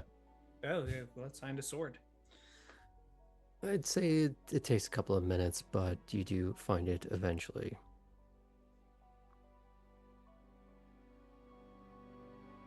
I will say chopping it up would be no small feat, and that would take you a good portion of the night, and your entire van would be soaked in. Well, you may have exsanguinated it, there's still blood in the muscles. Would You're gonna make a mess. Hmm. would would it be possible to put the gator in there with maybe at the very least just chopping off the tail? Because I think the tail is the most Mm. is a significant part of its length, and then putting that in the van. You're still gonna have the same problem of it being Yeah. messy. It's going to take up a lot of room, and you are going to basically have to like crumple it in with all of you. That is going to be a very uncomfortable tuna can. What I'll say is you're in the perfect place to dispose of an animal in the wild. Great. So yeah, I guess in that case we can do the carrion option. Now, I don't know if this would. Let's see. Ellie, you would have a background in. What was your life before this? A mortuary assistant. Mm-hmm.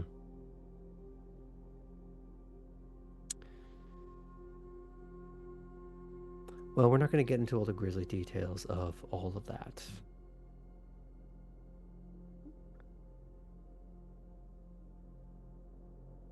Ellie would know, I think, more than most what's involved in such activities. And water is a great place to lose a body. However, gas pockets are a problem in the creature as it decays. There are a variety of you with a sword, serrated hands that can remove that particular issue so it doesn't become an unfortunate balloon as it decays. And instead, you can help it sink below the waterline, aiding in its rot, helping the natural carrion and other microorganisms gradually tear away at it.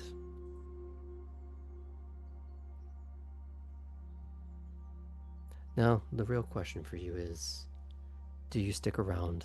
I'm assuming you procure your tracker, which I'm not going to have you roll for, Mm-hmm. as you all climb back into the Scooby bus.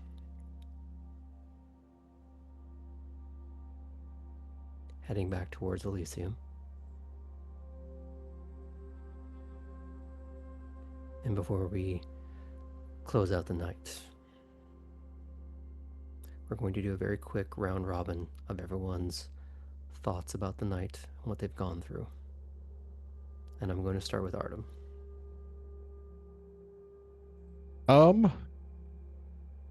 Well, he got jump scared by a gator, so that was pretty wild, but no, he's feeling pretty good about the group dynamic. He wasn't sure how this was going to go, but it ended up coming together pretty well.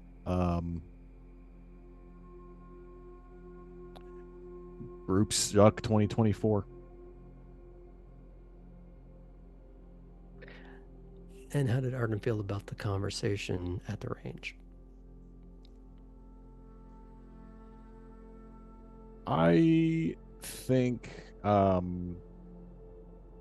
Chibi Artem has been working overtime to keep that box closed, but the more he's sort of confronted with, like, the more things slow down, the more he realizes that, like, I really need to confront this within myself sometime soon. Hmm. And he's hoping to have at least provided Ellie some relevant data to help them decide where to go next, wherever they decide to go.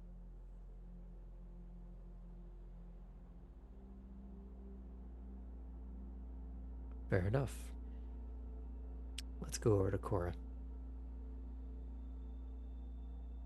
As I was reading the chat,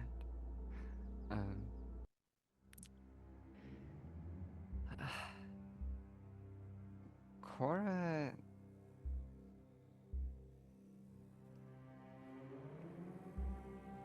has had some interesting moments tonight. I think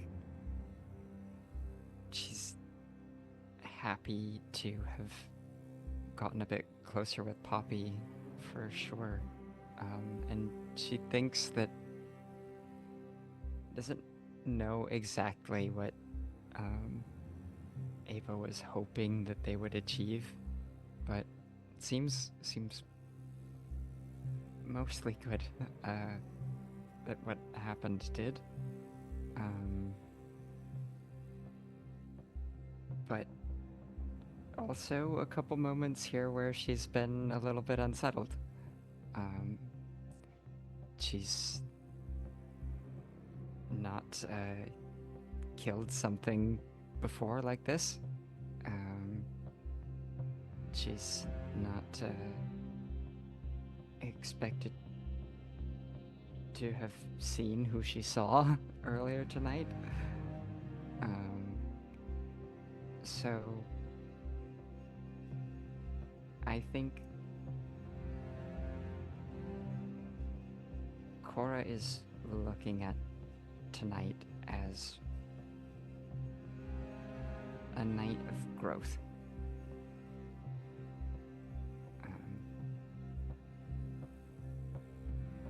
Both in the dynamic with the group and just as herself as this fledgling kindred, knowing more what it is to exist in this world and be a little more prepared for it.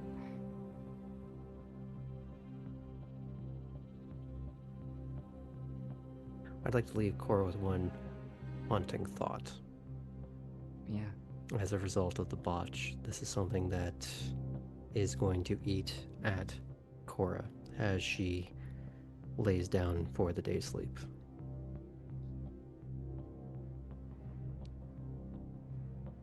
You may have lost control when you saw that fleeting image of your sister. But another thought will strike you. You began life together. Your face will stay the same. While every year, hers will get older and older until she's gone, while you remain the last vestige of a pair.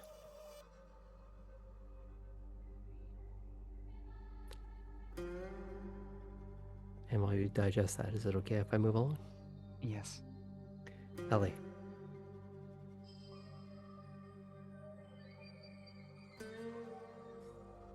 Ellie needed someone to offer the option that there were other ways to get through this crisis without having to be a killer and that there are other ways to contribute to the cause without contributing to the carnage more than everyone else was. And they got a lot of that from their conversation with Artem. And it makes them think back to the other times that they have chatted with the others, the other times that they have worked together with the others, and how when most people offer a directive that isn't in order, Ellie's first reaction is to flip them off and do their own thing. And when Artem mentioned the suggestion of Alden, Ellie's first thought was, that's a pretty good idea. And part of that comes from starting to trust those around them and make them more determined to do what they can to protect the others from a new enemy that we've made, and to make sure that nothing bad happens to them. They haven't felt a way about a group in, well, ever might be closer than a long time. So, okay, if I move on? Yeah. Last but not least, Poppy.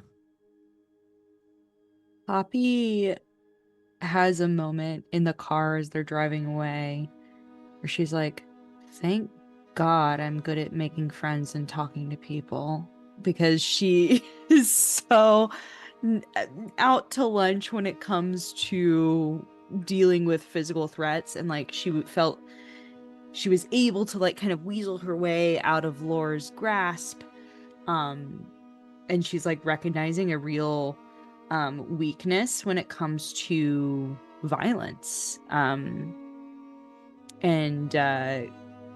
she's trying to like kind of come to terms with that, that's something she may need to work on, if that is something that can be worked on. But she thinks back to the moments of real connection that she had this evening with Cora sitting across from her and then next to her, and learning things about her and feeling like she had a moment where she could have hurt Cora and chosen violence and decided against it, and what that says about her. And she's, waffling on, maybe I should have shown my strength, but also at the same time, I would never want to hurt a friend and somebody that is my newfound family. And that has her thinking also about Nico and Clarice and the way that they've treated her. They've seen her weaknesses and have still embraced her and even taught her something this very evening, taught her, how to sense things in a way that she wasn't able to. So she's realizing through all of this that she always has the choice to choose something violent, and that she should know how to do that if the time comes. But she feels very strongly about her choices for kindness and caring, because sometimes it's gotten her to really, really good places, like tonight. What I'll say is, well, to borrow from the first Captain America movie. A weak man knows the meaning and use of strength, whereas a strong man who's known it all his life takes it for granted. In this case, real strength is knowing that you could do something and choosing not to. Self-restraint.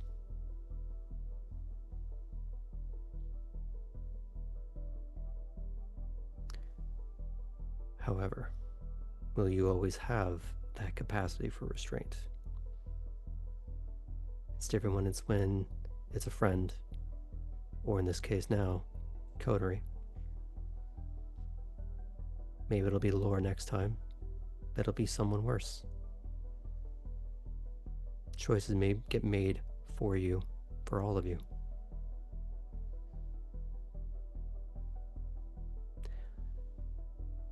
Choices are easy when they're your friend.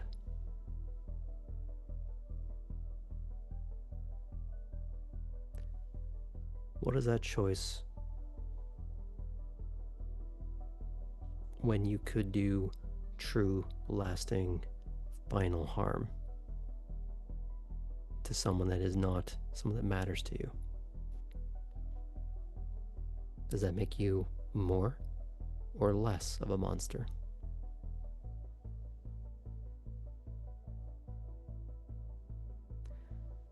But that is a question you'll be wrestling with for the rest of your lives, and one that we can continue to try and answer next week.